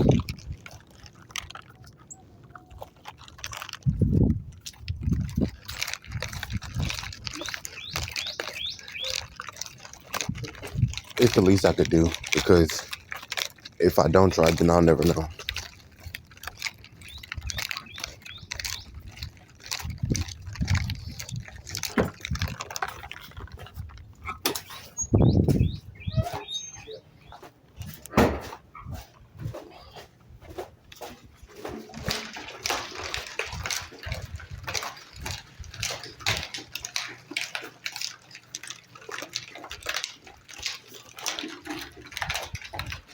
So, yeah, I'm going to try to get the content ready first, I think.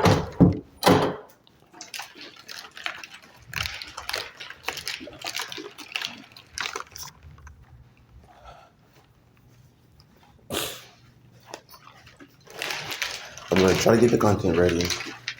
I'm going to try to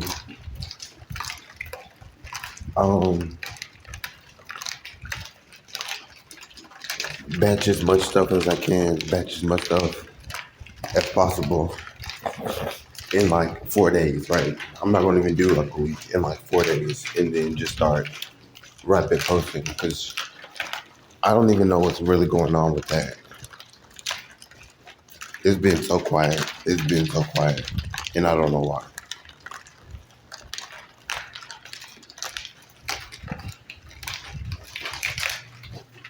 Thank you. Thank you for the gift. I need a box, and I need someone to send me a dragon.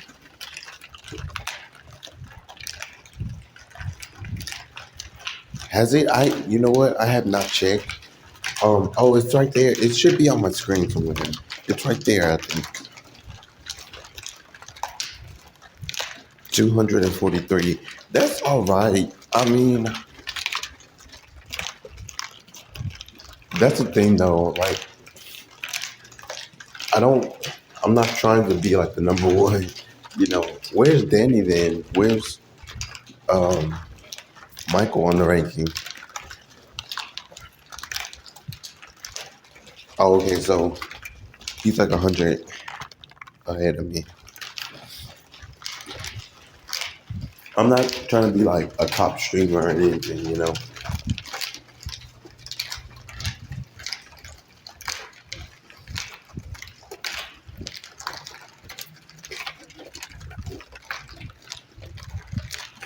I don't have to be like the number one streamer on here or at all, but I need to work on my funnels. It does not help that I, feel like shit today.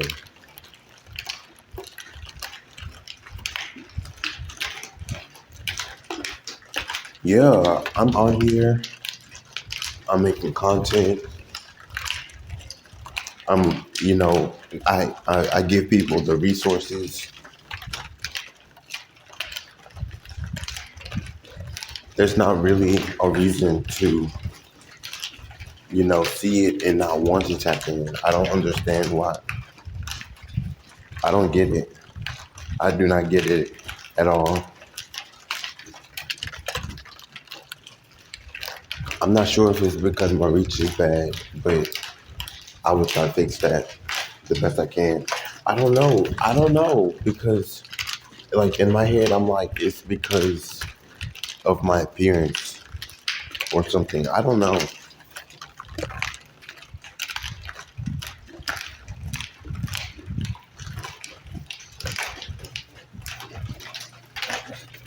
Yeah, I'm gonna try to batch as much content as possible. I need to clean my phone. I should have did that before I went live. I woke up. I woke up and dropped it, and then I was trying to grab it, and it slid under my bed, and I got it super dirty. I can see it. I'm looking right at it.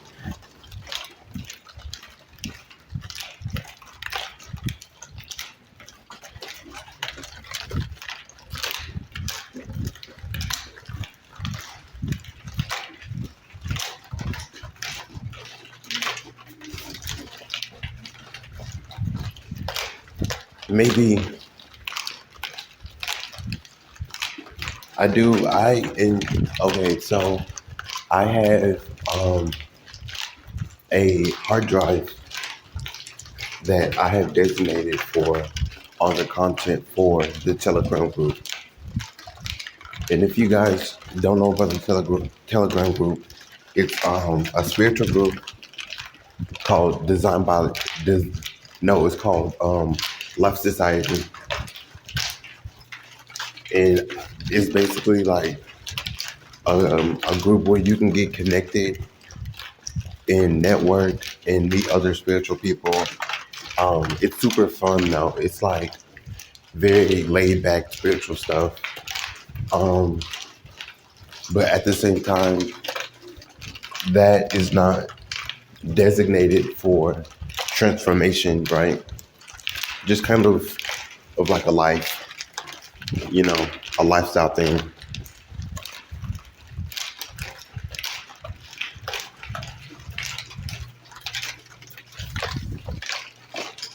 I think it's very, very lifestyle based. But yeah, I share everything, all my content that I have from the internet, right? News reports, updates. I talk about spiritual gurus. I share commentary videos that I love. I share the memes that I love. I share video essays. I share books, music, zines, all that. I share all of it in that group.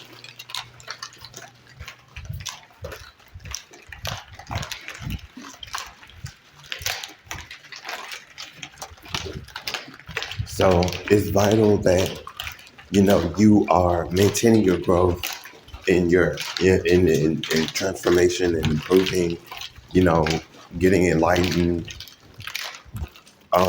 being a leader, all that stuff. But this is more of like a for a lifestyle thing. Oh, for the person who asked, it's free. You don't have to pay anything to be a part of the group. But in the group, on the group page, it says that there won't be any updates until we get to our quota. Yeah, I think that I need to share it more often. I haven't seen anyone. I haven't really made a lot of content. I've been struggling with that. I think I made a little bit. I think I made like 8 clips to post.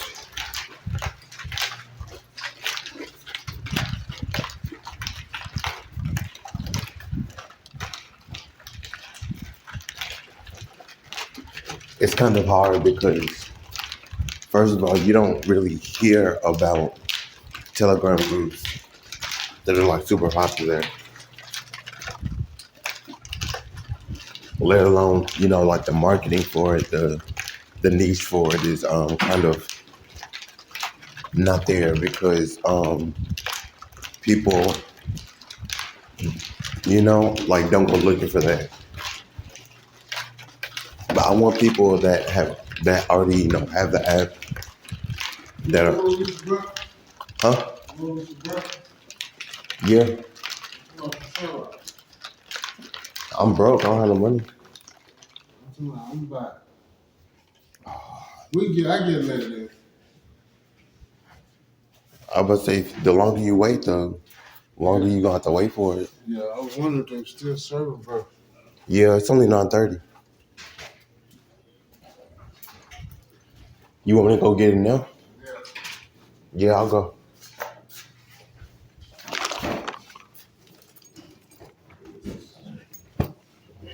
With a breakfast burrito with bacon or bacon and eggs. A breakfast burrito or bacon and egg sandwich. Breakfast burrito with bacon. Okay. Yeah, or bacon and egg sandwich. They don't have breakfast burrito. Okay. And some jelly. And some jelly.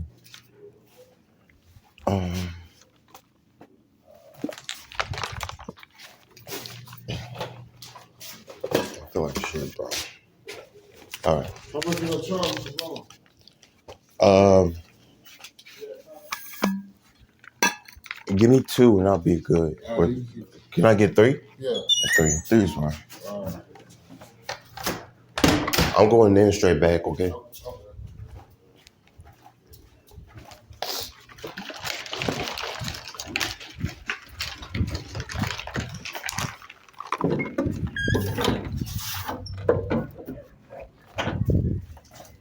So I think it's hard to promote it because I don't really know how to reach people that already have a Telegram group,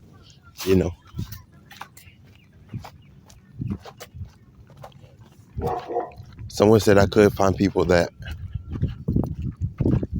are willing to get it. Yeah, but if I was willing to do that, I would have done it already.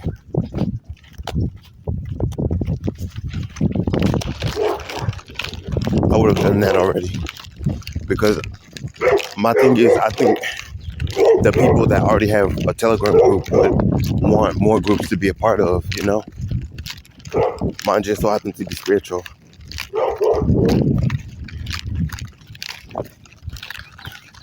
I don't really know. I'm not sure yet.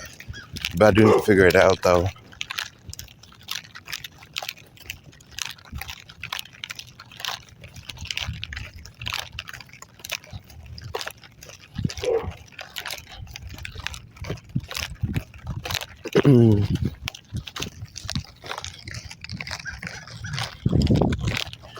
I do need to figure it out. So anyways, we're going to run to the store, you guys.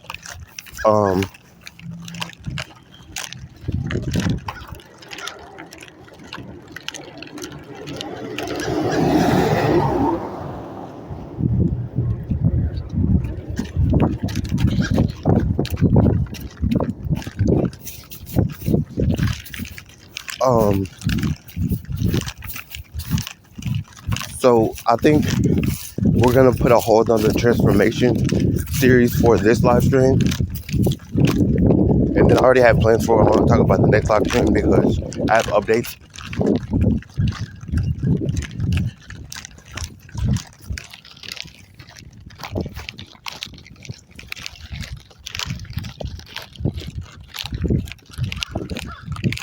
But yeah. Oh, don't worry. I'm gonna share some updates again with you guys. Before that live stream, this live stream at the end.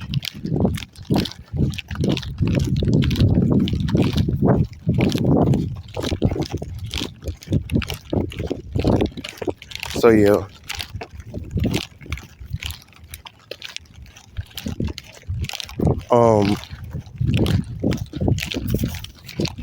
What are we talking about? What were we talking about this live stream? Oh, okay. So we're talking about alignment today. Sorry that the wind's blowing all crazy.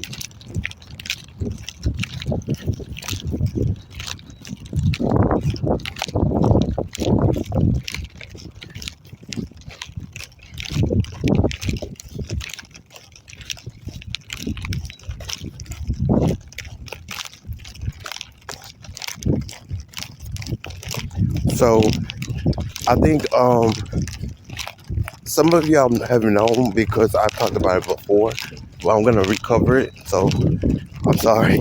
Bear with me.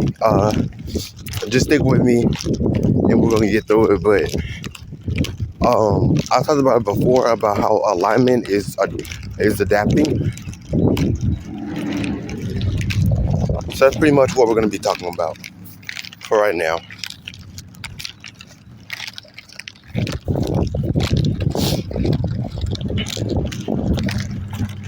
Because alignment is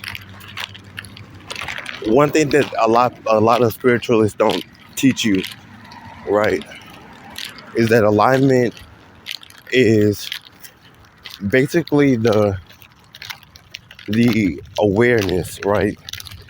But to stay aligned with the divine, with the universe, with your cosmic alignment, you have to understand something, and that's that everything is gonna change, everything is gonna shift, and it's not in your control. You just have to be willing to go with the flow and to do what you can, do what you can. Sorry, to just try to be, you know, above it, right? Because to keep your head above the water is not about you having to understand it, and you might not be at that point yet, but a lot of spiritualists get to that point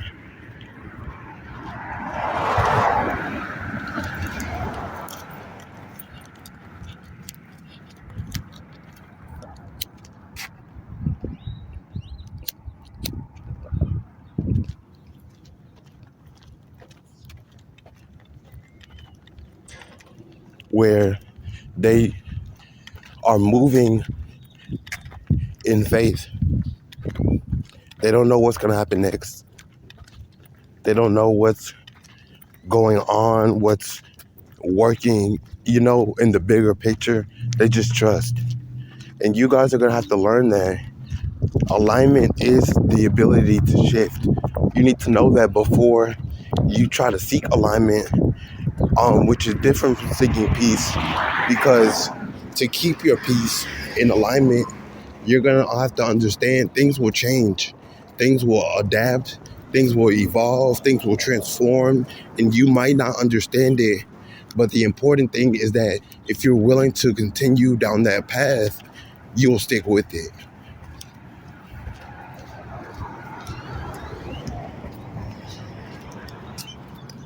You'll stick with it.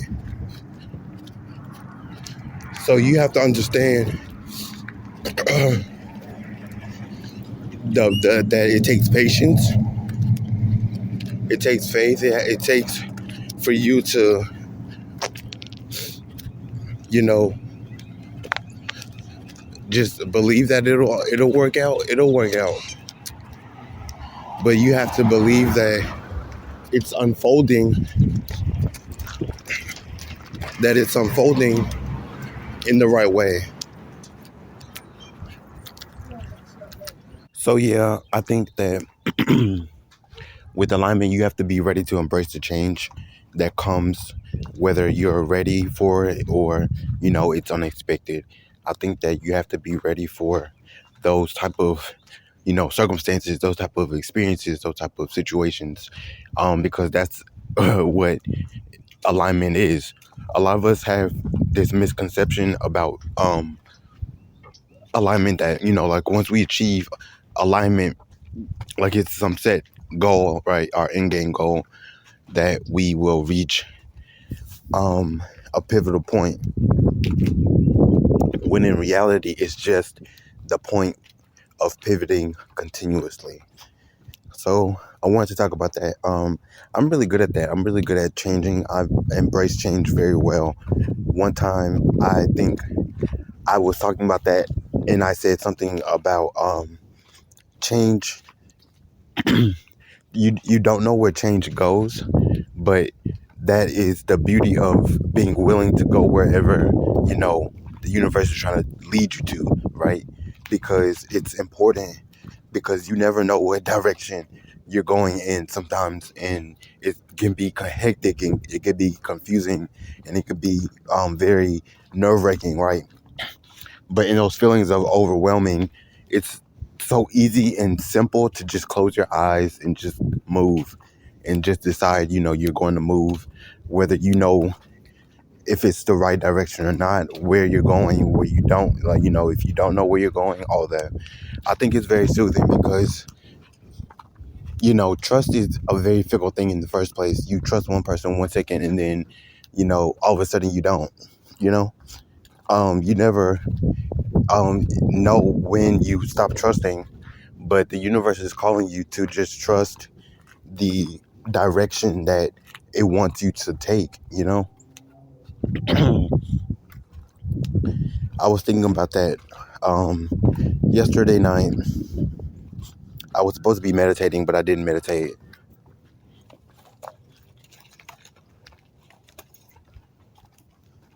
I sure did get in bed. Yep. Thank you for the gift. So yeah, it's just a pivotal place of being able to willingly adapt, because the universe can force you all you want to. You know that life. Everybody knows that life. That's the life that we live from the beginning. We need to learn to accept the fact that there are times and places where the universe does not want to fight with you about what direction you're supposed to be going. You have to be willing and accept the fact that there needs to be some ease on your behalf. The universe is all about balance. The universe is balance in duality. You have to know when to measure up, when to put up a fight, when not to put up a fight with the universe. Because sometimes you can argue, sometimes you can debate, sometimes you can let your opinion be known, but you still have to do it. You have to know those things. You have to know when the universe is calling you in a direction that you never thought of, or calling you in a direction that, you had already had your mindset that you did not want to go down that path, right? I think sometimes with change, it can be hard because we don't know. I had that problem when I was younger because we moved a lot. But when I grew up, I, immediately grew out of that because I thought I started to grow this mindset of, change is actually beautiful when you think about it. Because as I got older, I realized I consider change things like the seasons, things like the weather, from like a rainy season to like it's finally sunny outside. That's how I imagine change. That's what change is. Change is when the grass starts to grow back after winter, It's just the little things, when a flower sprouts and is growing, but it doesn't bloom yet. And then a season comes where the flower develops, and like it's those things that I consider change.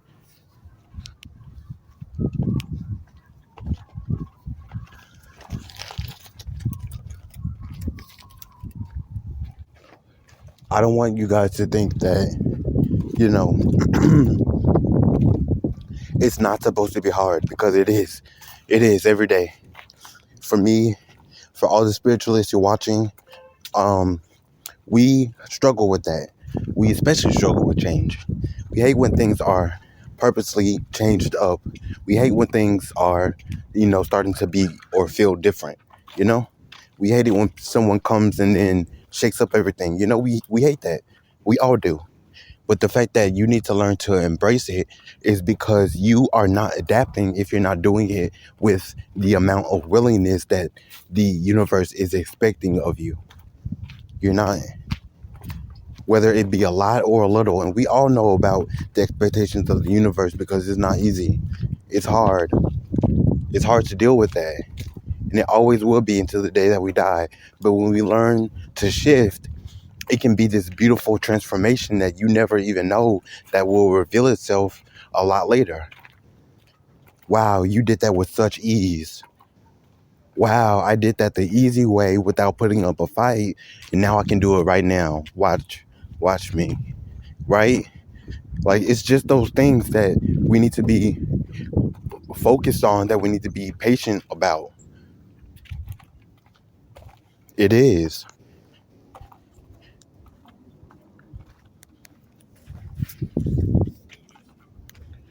So another thing I wanted to talk about,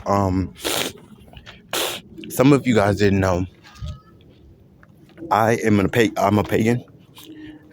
Um, I don't really have a specific belief system.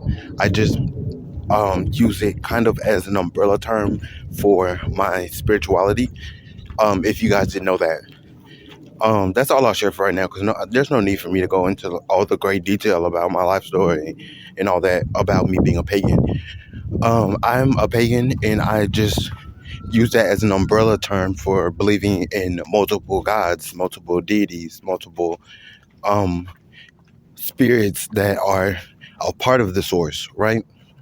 And then I believe in source, right? I believe in the universe, right? Um, so I use that as an umbrella term for those of you that didn't know. A lot of people were wondering because I had posted something on social media about like 3 days ago. I haven't talked about it because I wasn't sure if it was like a thing or if people were just putting that just to, it just so happened to come up 2 or 3 times in the comments. But yeah, I realized it was a thing, so I wanted to address it. I haven't addressed it since it happened, which was like 3 days ago. I'm sorry, but yes, I do believe that people who practice the craft, you don't even have to be a witch, an alchemist, because I also practice chaos magic. I also dabble in occult magic. That's where the chaos magic comes in. I just take what I need and I go. That's my whole craft. Um, but a lot of people were wondering about my stance on basically it was like, wait, what do you believe in? Do you believe that practitioners and people who practice the craft should be making it easy for people to um access magic like that, or do you stand against it, right? And I never answered.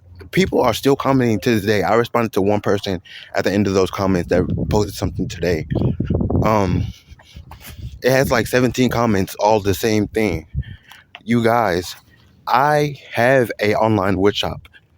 I own an online store where I sell magic and my services. That's not new. I would have shared that if I would have known that you guys had known that or didn't know that already. So whether it's a debate about should we be making magic in our practices, um, accessible to people in the mainstream, of different cultures, all that, that's not a debate for me. Yes, I would do that. Whether I believe that or not is not, you're not going to get an answer out of me for that. But I will sell my services to people who need it, people who want it, because they are not practitioners like me that use magic the way that I do. I'm very crafty. I'm very observant. I appreciate and honor improvement. I appreciate and honor lifestyle the same way, whether it be urban, modern, postmodernist, whatever whatever you believe in. I honor that. A lot of witches don't, because of what they believe in. And it's not because they have verbally said that or have proved it with their actions. It's their lifestyle that speaks for it. And there's nothing else that can speak for that. My lifestyle speaks for what I believe in, right? My actions speak for what I believe in. And the fact that I will give my services to, um, you know, practice for someone or give my services to perform a spell or give advice or critiques on someone who is doing, some voodoo work, right? I've done all those things, not to make it accessible to anybody, but to make it accessible for the people who need it, everybody. Does that make sense? And I want to clarify that because it's getting on my nerves. People are still commenting on this comment this morning. And it's 2 o'clock in the afternoon, and I guarantee you that was not the last comment. The one that I responded to was not the last comment from this morning. That's crazy, you guys. That is insane. And it's not about, okay, I will give you, it's about the religious point of view, but at the same time, there aren't people who are super, super religious asking for magic spells, that are asking for someone to perform magic for them. There's not. It's only people who need it, people who desire it.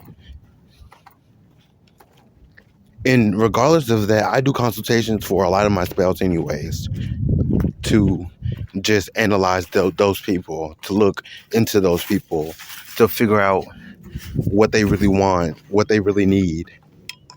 I'm not just doing it willy-nilly, selling it to anybody, right?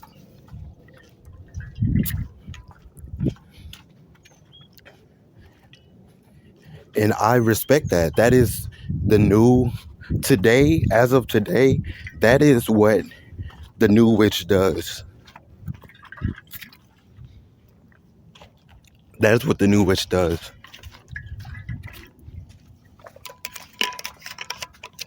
And besides, as a pagan, I don't believe in any of that.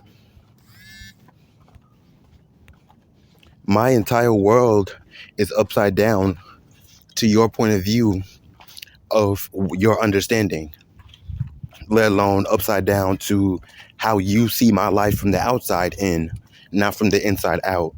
Even if you did see it from the inside out, it would still be a point of view. That's what consciousness is.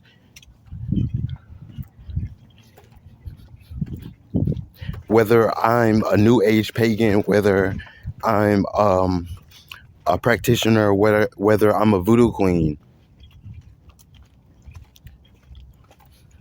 because those people are not having the same problems that I'm having. I can be who I want to be. That's the beauty of being who the fuck you want to be. You can label me and box me in all you want to. Does not mean that I will fit. Does not mean that I will stay. Does not mean I will find alignment in those things. Like I said, I use the term pagan as an umbrella term. Pagan means believer of multiple gods before it means all the other stuff. Because all the other stuff comes with labels that they choose that I will not choose.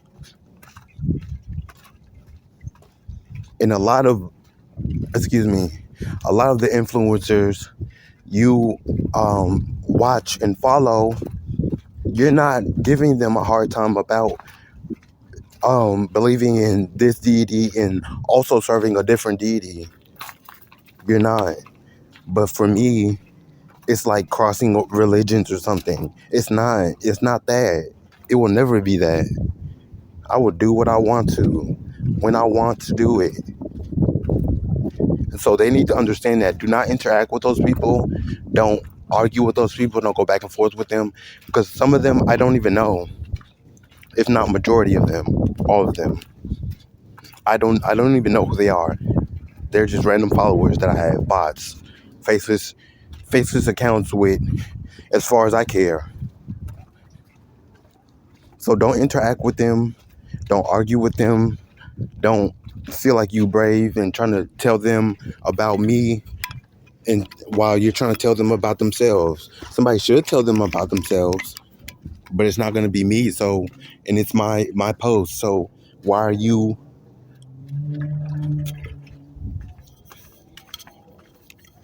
in my comments?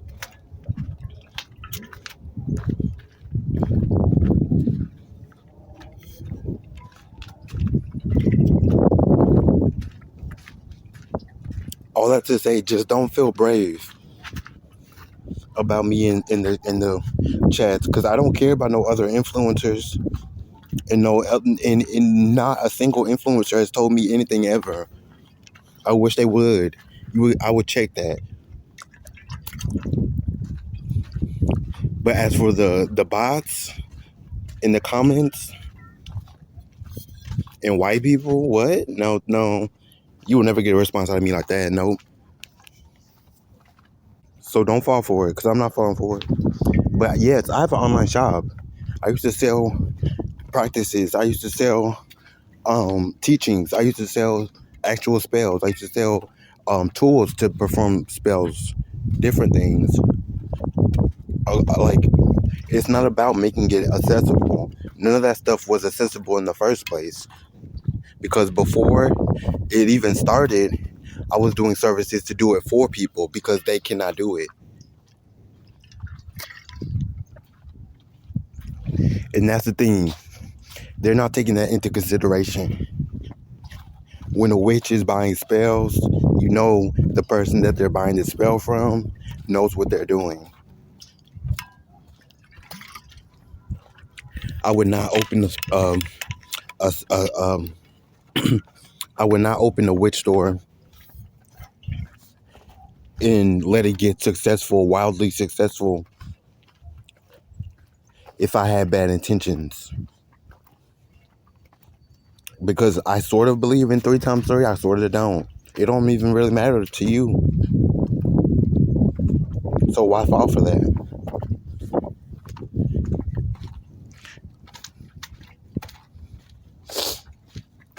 But yeah, these influencers today, they all do it. They all do it. Everybody does it. That is what the new witch does, which we're going to have to talk about one day. Now that I'm thinking about it. We're going to have a conversation about that. But none of them are getting problems, but they see, oh, I'm a practitioner. Oh, I'm a new ager.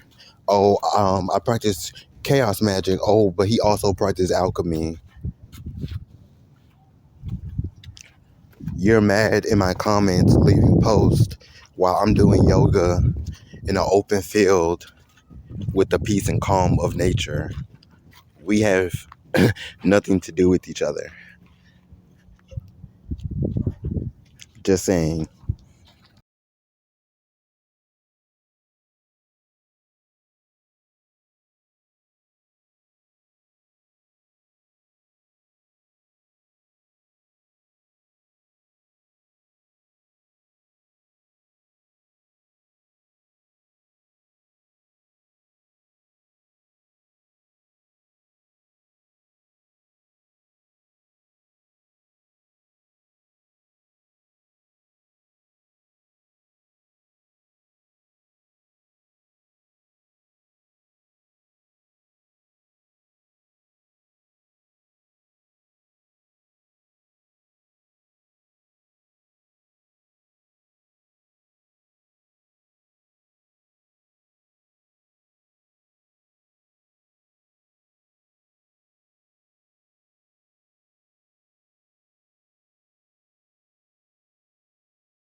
What's up, you guys? Welcome to another episode of Salute Your Shorts, where we talk about popular media trends, social media trends through a philosophical, political, or spiritual point of view.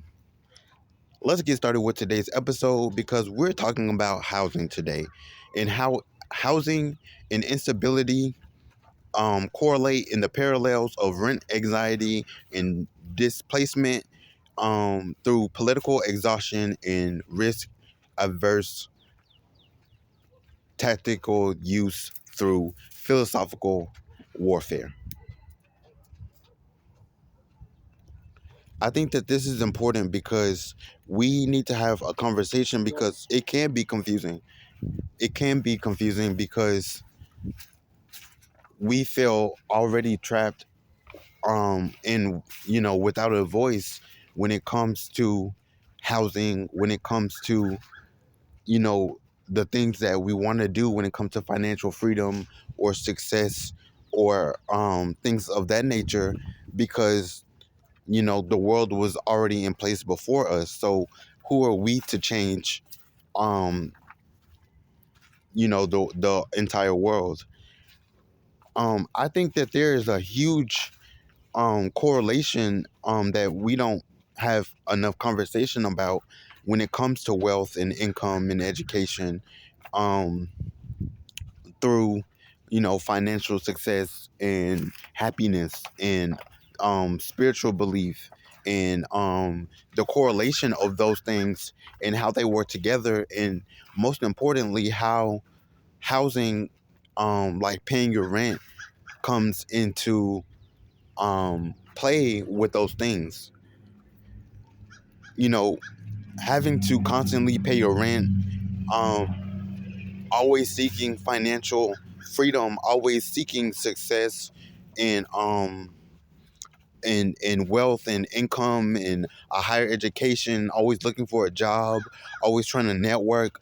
Those things do affect our health and our family life and our education and our religious affiliation.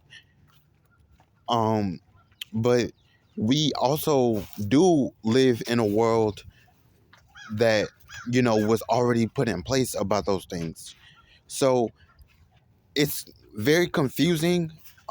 So I hope that you guys, after you see this video, feel encouraged to um make content about it, to express yourself through what you believe, your belief systems, your philosophy on the idea or opinion that you feel like is the most relevant. And if anything, I want to encourage you guys to even just leave a comment about what you believe, to you know gather in the comments to find a support system, because it can be confusing. Because I also have questions like, how do you think how I think rent is compared to joy, especially in a time where you can't, like there's not a lot of other options.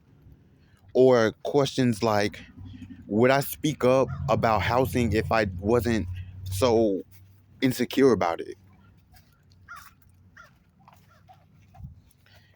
Too often we go through times where we feel delayed, or we feel pressured through the responsibility and obligations of housing and paying rent, because it can be hard, but we don't speak up because of insecurity or fear, or because doubt that things can change.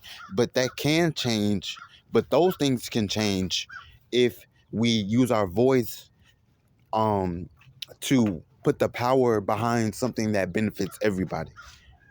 So that's just a little food for thought. Thank you guys so much for watching today's episode. Make sure you stay tuned for next week's episode by subscribing, smash the like button, and don't forget to leave a comment, because not only do I want to hear what you think, everybody else would like to hear your philosophy. This was Salute Your Shorts, and make sure you stay tuned for another video by liking and subscribing, and stay tuned.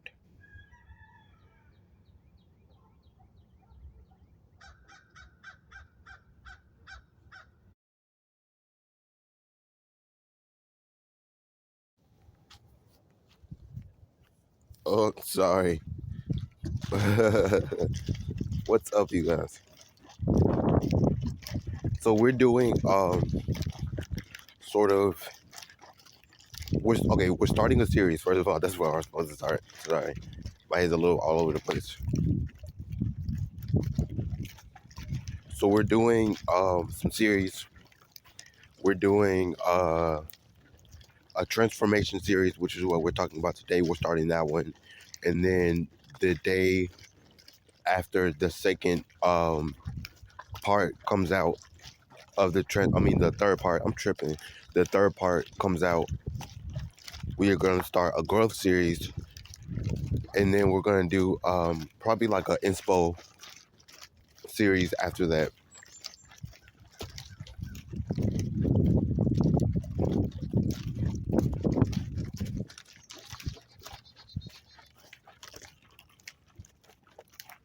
So we're talking about the transformation series today. Um, let's get into it. I'm super excited. Let's get into it. I'm pumped and ready. So um, I honestly, you know what? I honestly want to talk to you guys because I think that when it comes to being spiritual, there's starting to become so many labels and bullshit that's going on right now.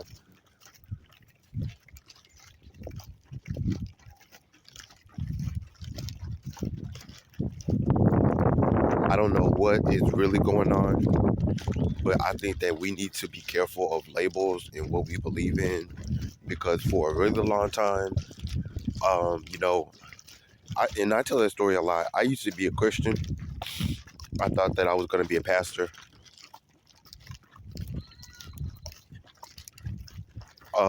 I went through a really, really deep deconstruction um, of my religion when I was 26.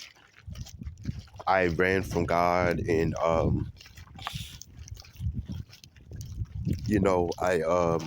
didn't become a pastor. I didn't get into any college I accepted. I was broke, working a job I hated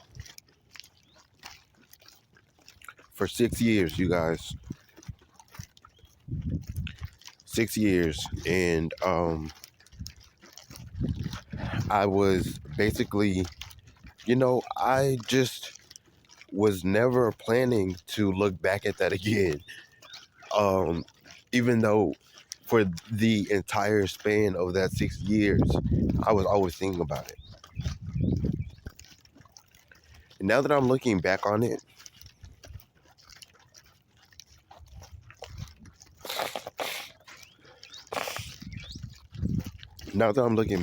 I'm realizing that, I don't think I was reflecting the correct way. So I need to start evaluating how I'm reflecting. And I want you guys to hold me accountable for that. You guys really, really got to hold me accountable for that. Because it wasn't so much of like what I need to do, what I need to work on within myself.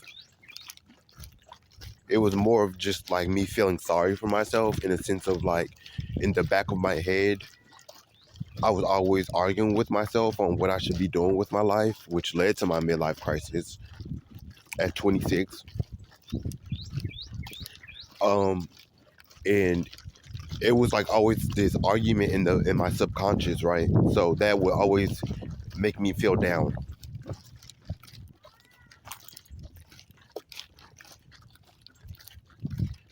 Yeah, like if you knew me in 2020, 2021, I was always the sad, yeah, I was always, the sad person, the sad one, right? I was always depressed about something. And despite me not moving like I was depressed, despite me acting like I wasn't depressed, I was depressed. I was sad as hell. So that makes me wonder, like what that I think I had going on to, you know, be able to just counteract like me being so fucking sad about the fact that my life was falling apart. Still, 6 years later, I went through a lot of struggles and I was swearing I'm not gonna go back. But the way I was reflecting was still, you know, feeling down about myself, not looking back at the problems and fixing each one in the present moment, you know? But I think I'm past that now. I think now I'm in a place where I need to be planning actively, right? So preparing for those things and not fixing the problem, but getting better at the problem is how I need to approach it. So I want you guys to hold me accountable for that.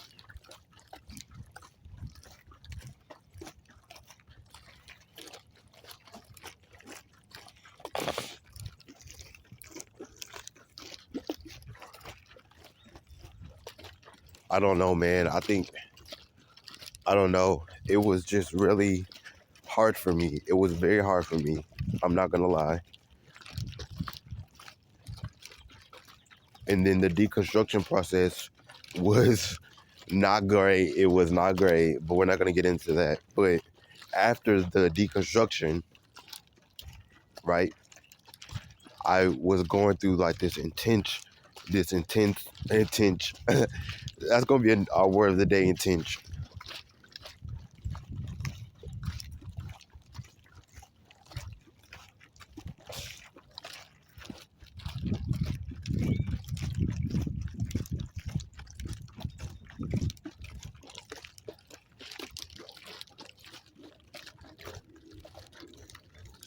I was going through this intense, struggle, and I didn't know how to deal with that challenge.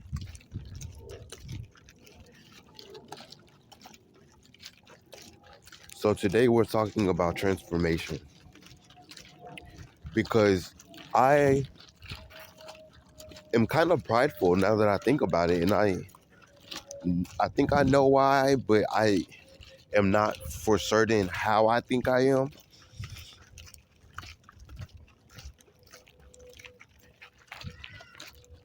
Because it's not that obvious. I think, what's up, you guys? Welcome to the chat, you guys. Welcome to the chat. I think, honestly, my spiritual transformations have been very deep and very meaningful, which is a thing that happens, right? But it doesn't happen for everybody. So I think that brought me pride in my change and my growth.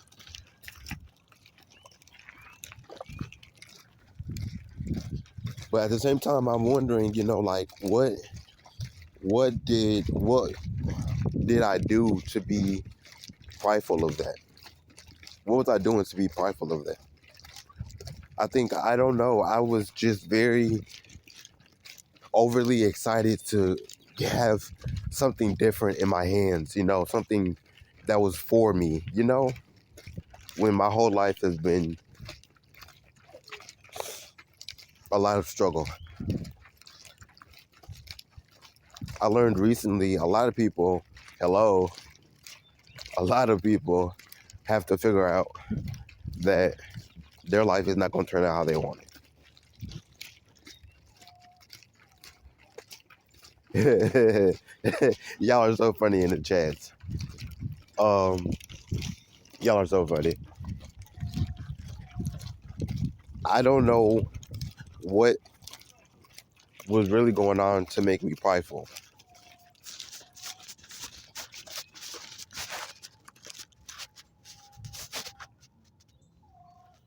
I don't know what it was. But what I do know is that I feel like there is, I think for the fact that I knew, because it got really deep, I was praying through the night, right? I was having, I call them crash outs because they weren't really breakdowns. Because I feel like a crash out is more has more emotion than a breakdown, right? A breakdown, like you're sitting down and crying, right? I was having to continue my life and just weeping and being sorrowful, right? I had so much grief.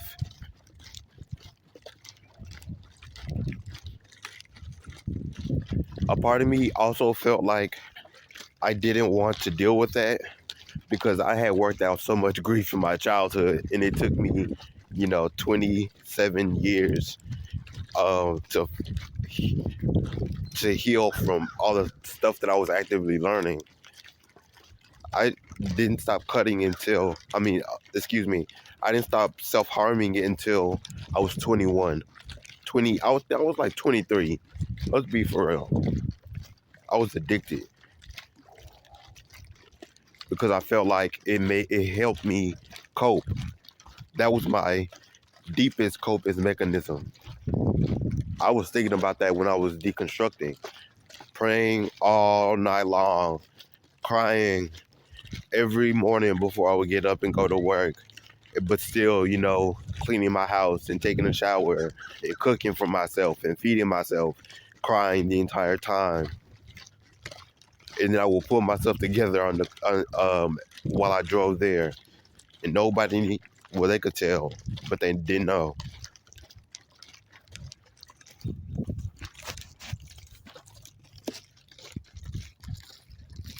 Like, does that make sense?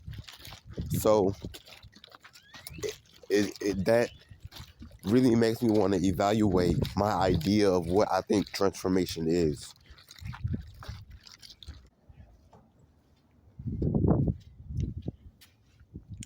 But yeah, so I think we're talking in the context of, like, not like self-reflection or like self-evaluation, right? But in terms of improvement, right? Just for some loose context,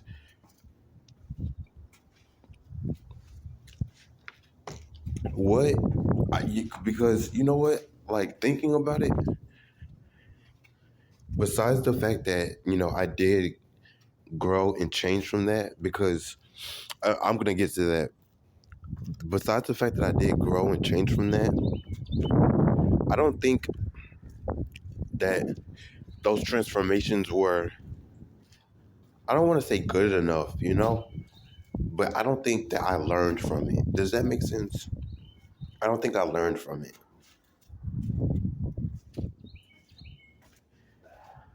I think it takes for you to understand the situation and why you went through it, right? Or you repeat the cycle. But I also didn't think to evaluate in productive ways.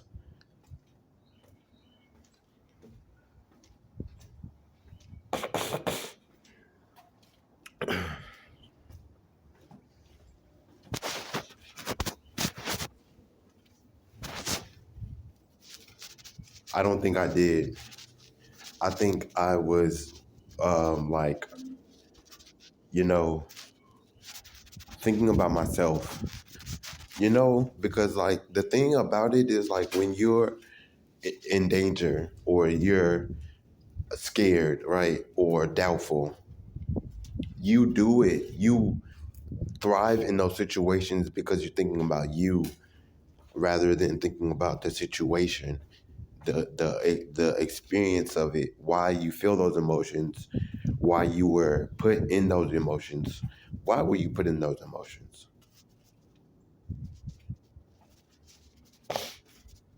And I know you guys don't want to hear about my story, but I feel like that is the perfect, you know, that's the perfect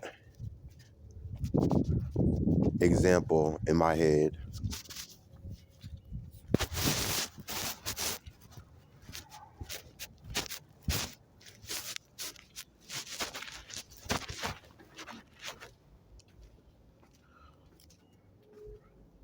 So I was like, thinking about it, and I was like, I never thought about those experiences except for my experience.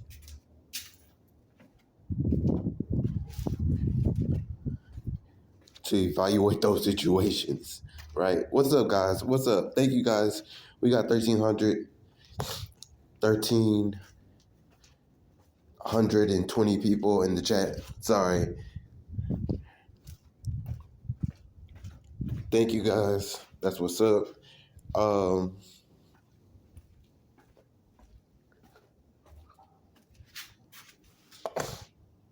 I don't know,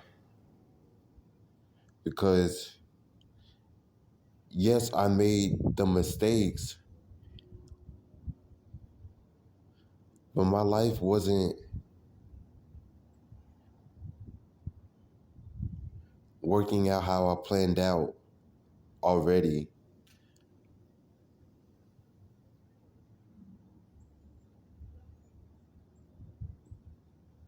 So was I wrong for considering that my life is spiraling?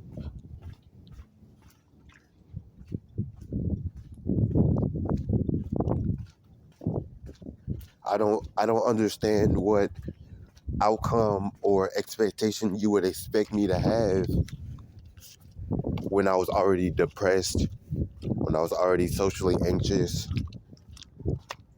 I was, going through it all, like, every day, all day, for years, not just a short, 2 years, not 3 years, not 5 years, for a long time.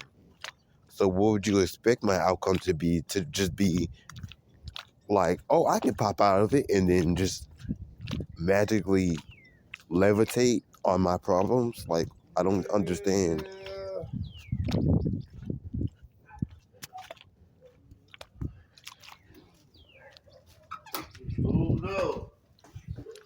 But at the same time, that's not what I'm, like, that's not the point.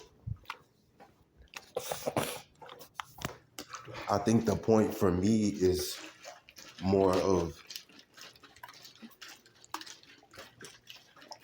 why did people expect so much from me in my time of need? I've never been in need of anything before that.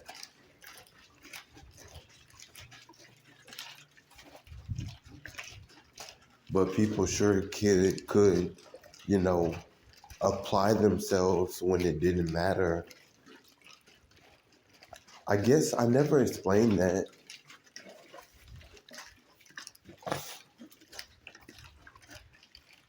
I never explained it.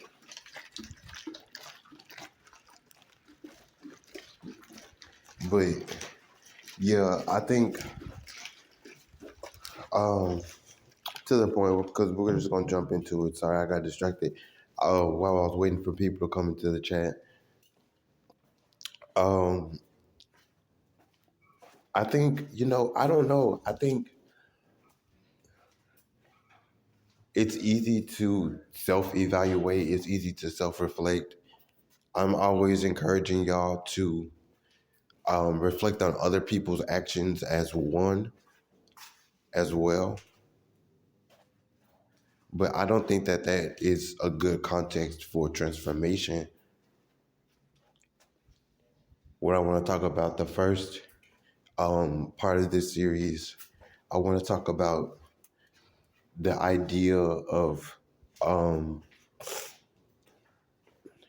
not evolution, not yet, but like self-improvement, the idea of improving yourself.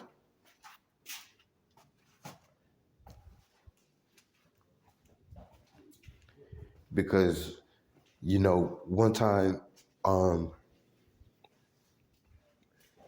I had a cousin, he lived with me because his mom told him he couldn't stay, right? Keep in mind, he had just moved with her back to our hometown in Arkansas. And He had to come all the way back. We had been in the same school or the same schools since middle school, since the beginning of middle school. And it was our last year of high school. He had graduated, luckily, so it wasn't,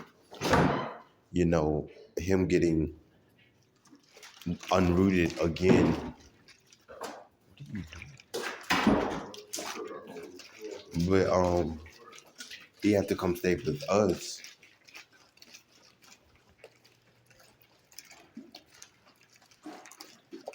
That was hard for him. So I think, him pulling his life together, getting a job,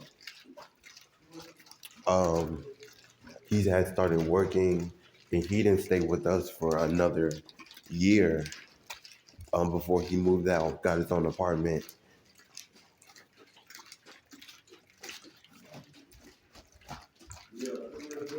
That must have been hard for him. That must have been really hard for him to get, unrooted from everything that he was used to, everything he knew, to go back home, right?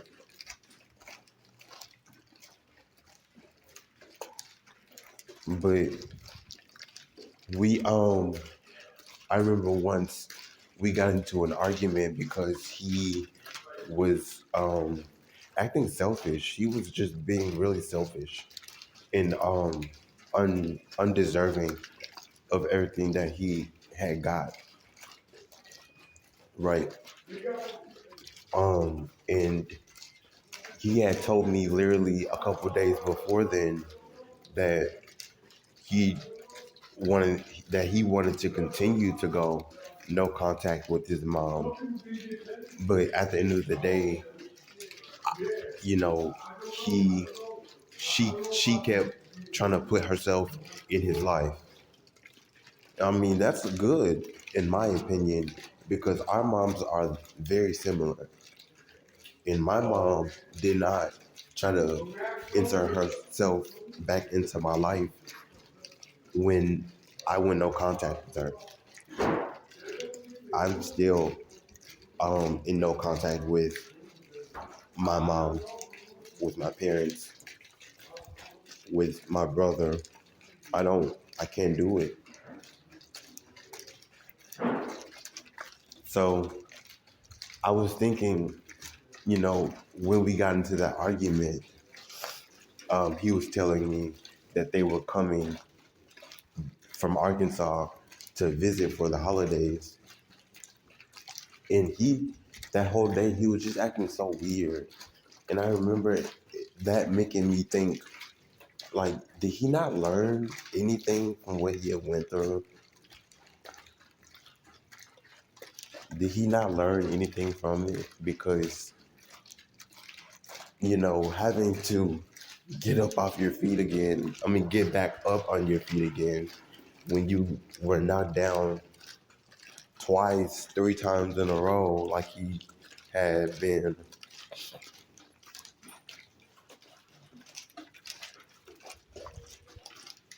That's crazy. That's crazy to think about that he just, oh, that's life.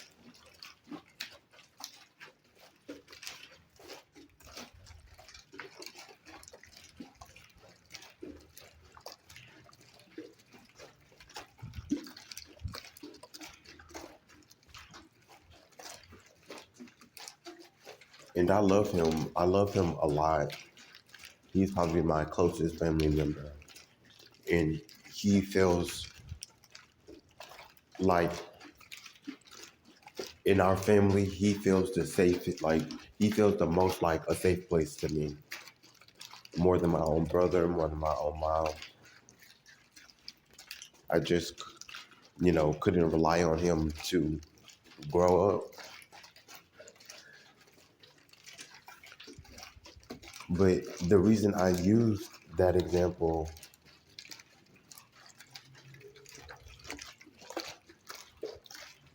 is because that is a perfect example. That's a perfect example because he did have to grow up. That was the situation. And literally, he grew up, had to get back on his feet, had to get a job, had to get his own place to stay, had to pay for rent. Now he had to buy his own food. He had to get back and forth to work and put gas in his car. But he did not grow up.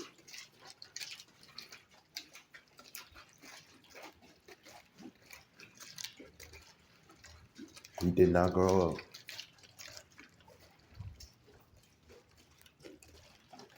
So I think there's to go on a tangent. I'm sorry. I think that there's evaluating self and there's evaluating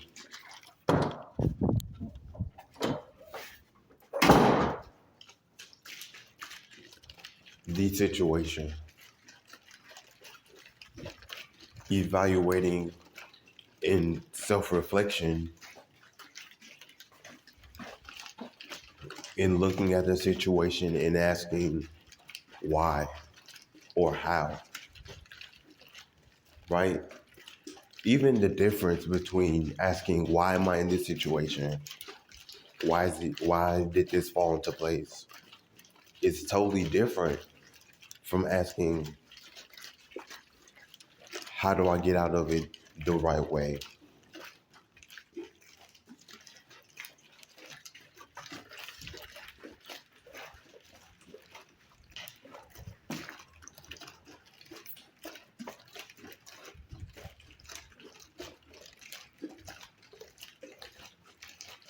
It's crazy because I'm interviewing right now, right? And because of my old job, I already do not want to serve tables. I felt that part of my life is done, it's over with. But interviewing at these restaurants is really showing me, what I really thought and felt about it because, the interview process, they want you to jump through hoops, right? Y'all understand that. They want you to jump through hoops. And I'm not going for it. I'm not going for it.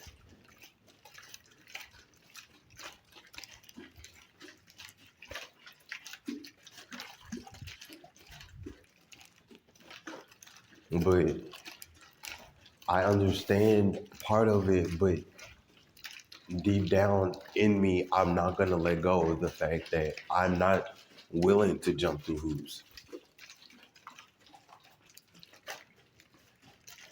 So you know what that is? That's me learning to put boundaries in place. Because if I accept a job that I don't really want, what's gonna happen? I'm gonna end up at another miserable ass job with miserable ass people hating on me because they hate themselves, like I did the last time. Now you see how instead of me being like, I don't want to jump through hoops no more, da da da da da, I'm being like, it's teaching me to put boundaries in place, how to be firm with my boundaries, how to say no because no is a complete sentence without having to over explain myself to the universe or to another person. I don't care.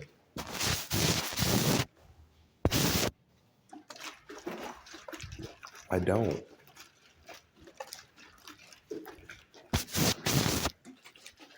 So you have to think about it because it really does make sense in a way that that is an answer. That is your answer. That's an answer.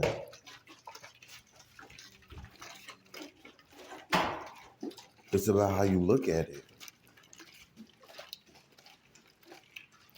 Because you could be going through it and asking yourself, how, How do I get out of this? How do I get out of this? How can I fix this? How can I make it better for me? Instead, when you need to be asking yourself, why is it this way?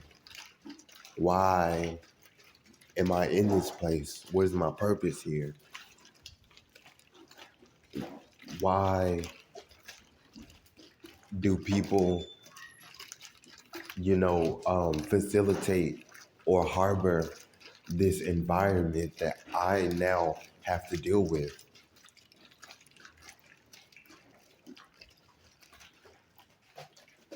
Why does it matter to me?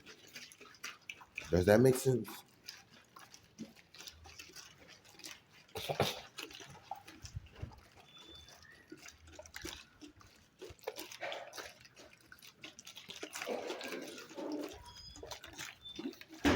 I think that there's a time and a place where you have to be for real with yourself,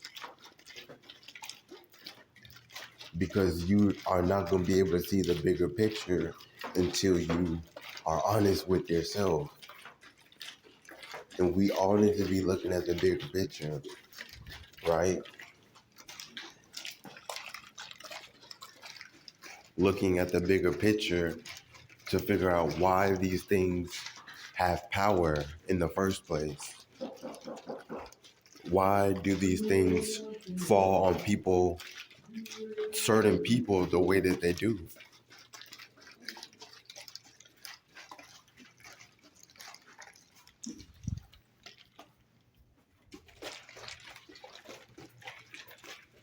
That's what it's about. And we need to be paying attention to that.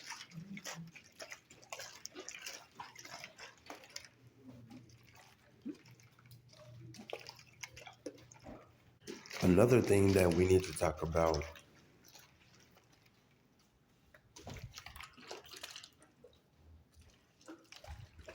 we need to talk about the transformation being genuine.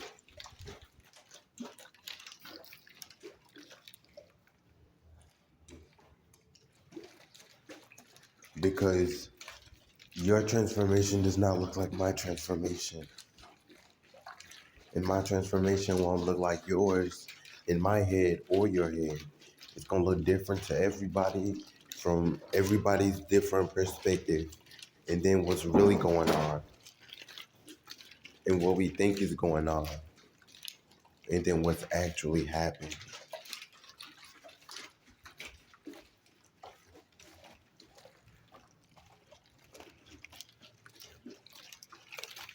That's not me saying, that's not me saying, that there is your side of the story, my side of the story, and the truth. Because I don't necessarily believe in that.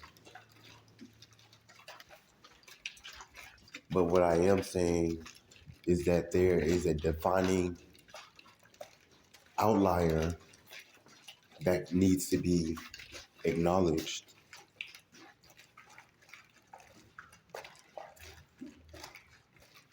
There are defining, what's it called when you, the cause of the effect that determine the outcome that need to be evaluated.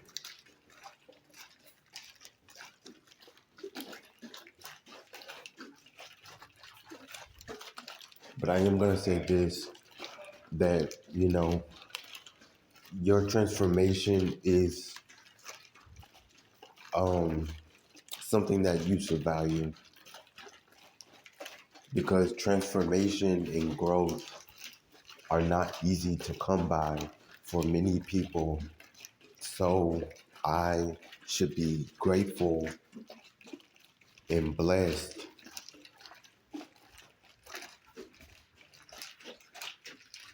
that I got to grow out of that I got to transform my mind, my body, my spirit, either one or all three, or whatever the case may be. It could be so glorious.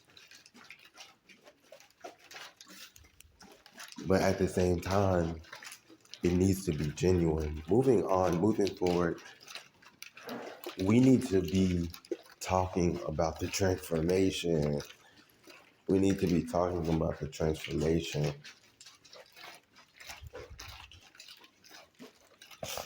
because y'all already know, y'all hear me say this all the time in my content. Y'all aren't tired of self-evaluating, of improving, of evaluating circumstance and experience, but not evaluating the good things. Because take that and push it all aside. That's not even what I'm talking about. The same way that we need to be evaluating and self-reflecting ourselves and other people, we need to be doing that for the good, the blessings, the transformation, the improvement, the growth, the perspective change. Other than that, what are we doing? That is the purpose of things like profit culture that exist only because that is a truth. I can't explain that. It's divine. But if you guys don't want to participate, you're gonna get stuck because that is tipping the balance of the divine.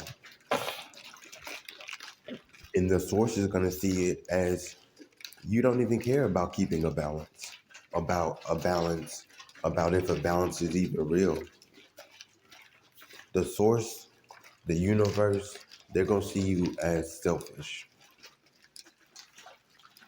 Wake up to the blessing around you, yours, theirs, ours, all of it. You guys do not understand. I wish somebody would tell me about their blessing if it was genuine and real transformation, because I don't care about you feeling any type of way about anything, good or bad. I want the transformation, the growth. Maybe I need to accept or learn that I'm in it on my own, but I can't be because groups like profit culture in Designed by Light, groups like stance culture,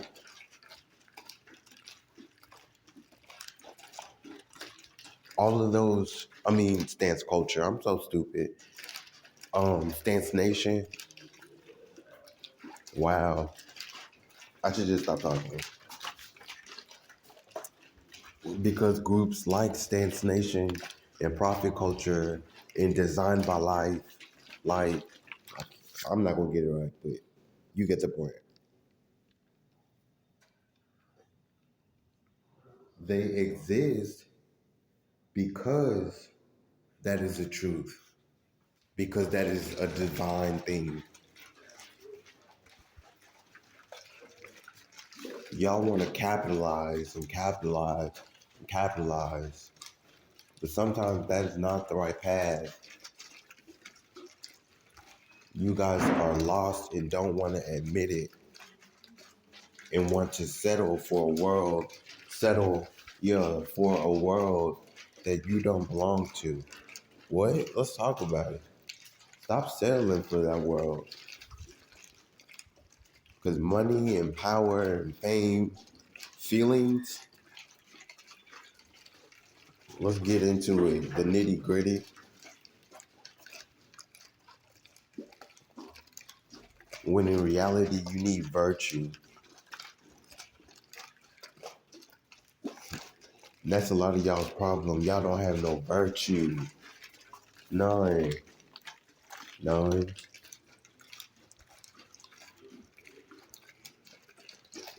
And then the people that do are stingy and ugly. Share your blessing. Tell your story. Tell your story. They're telling their stories on you and me and Prophet Culture and Stance Nation and Design. I still can't get through it. Designed by the light. And they're not true.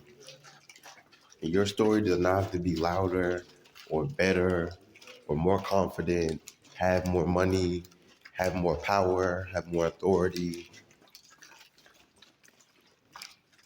It needs to have virtue.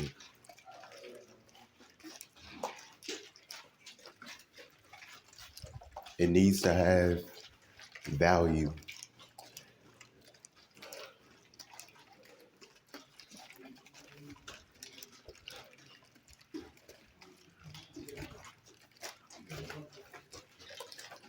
But anyways, the next thing we're gonna talk about is vision for transformation. Y'all know how I get it is.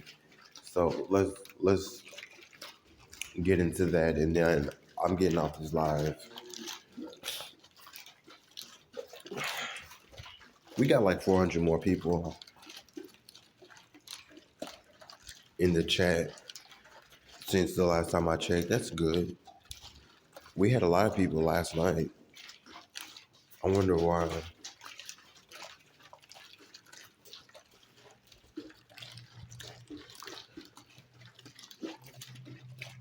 So, so where do you want to be now after all of the groundwork has been laid that you didn't have control over? Where do you want to go now? Y'all would be surprised. You would be surprised. I thought I was gonna preach. I'm investing and trading and still preaching. It just takes being realistic. You just need to be realistic. Just be real. Authenticity is the best thing that you can have other than knowing that your power is in your presence, your essence. Other than that, you need to be authentic. Be real. Just be freaking for real. Just be for real. How people gonna know it's good if you don't have no story in it? I became a spiritual coach and didn't know where to go, what to do. And I've been a spiritual coach for a year and a half. And it has been good to me. It has been great to me.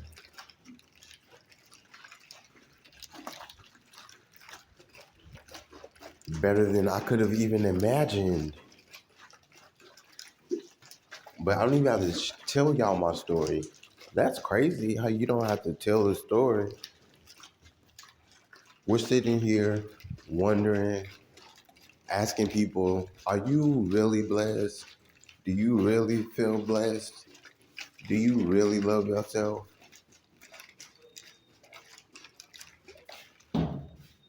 Is it true? You getting money? You think them niggas really here with you? And I said, hell yeah. We asking, but we would have seen it if it was real. And that's what I want you to take from this live. We would have seen it if we known. I mean, we would have seen it if it was real. If it was there.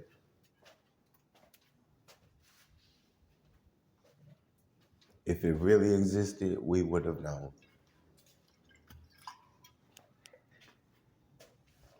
But y'all want to sleep on it, so let them sleep. And that don't have nothing to do with you. Don't have nothing to do with me. But we have the proof where they don't. Now what? I'm asking you. And if you feel activated, you feel charged up, you feel mad, scared, or doubtful, act on it. My email is perfect, PERFECT, circles with the Z at the end instead of an S, CIRCLEZ 90 in 90 at gmail.com. You can email me. And if you want, I'll give you my phone number. You can get the newsletter. The link will be in the description. If you feel activated, if you feel mad enough to do something about it, get mad, stay mad, and do something about it. This is profit culture. You know where you can find me.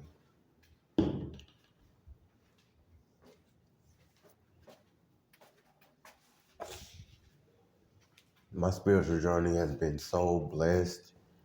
Like everything has been blurry. I never thought I would have got to that. I became a life coach. It just started being fucking delusional at that point. I could not believe it. And it was all out. I couldn't I couldn't speak it or verbalize it, but I felt it. I felt it. After all that stuff I talked about at the beginning of the live, because all I wanted was to feel something.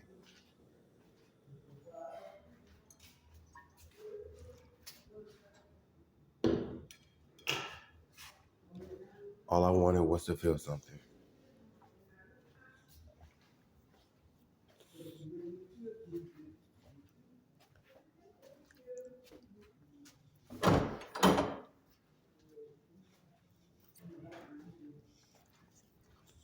So I want to encourage you guys to just be authentic.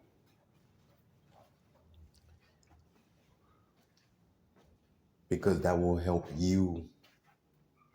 And it's not about pulling people in, attracting people, getting people's attention. It's about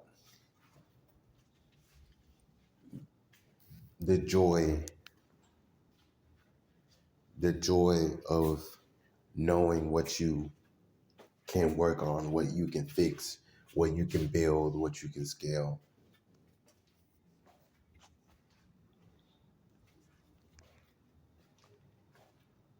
Sorry, I was looking at my friend request. Somebody tagged me in something too.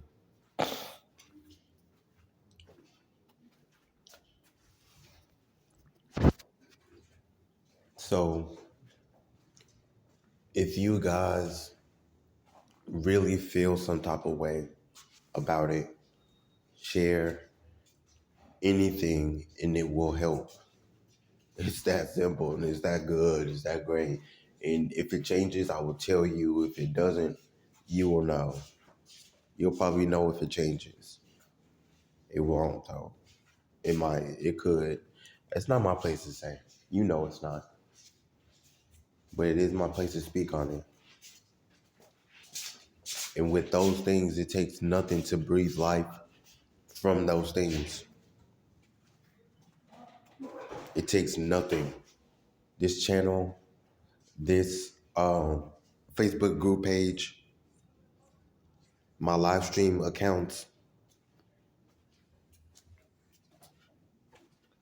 could all be blank. They could all have nothing on it.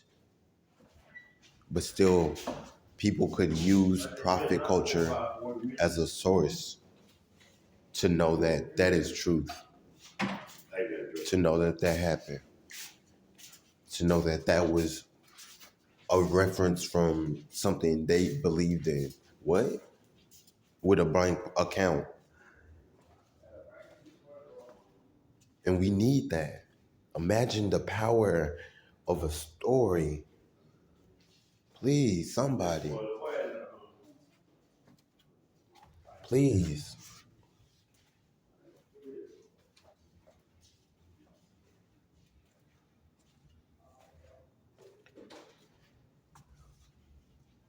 But anyways,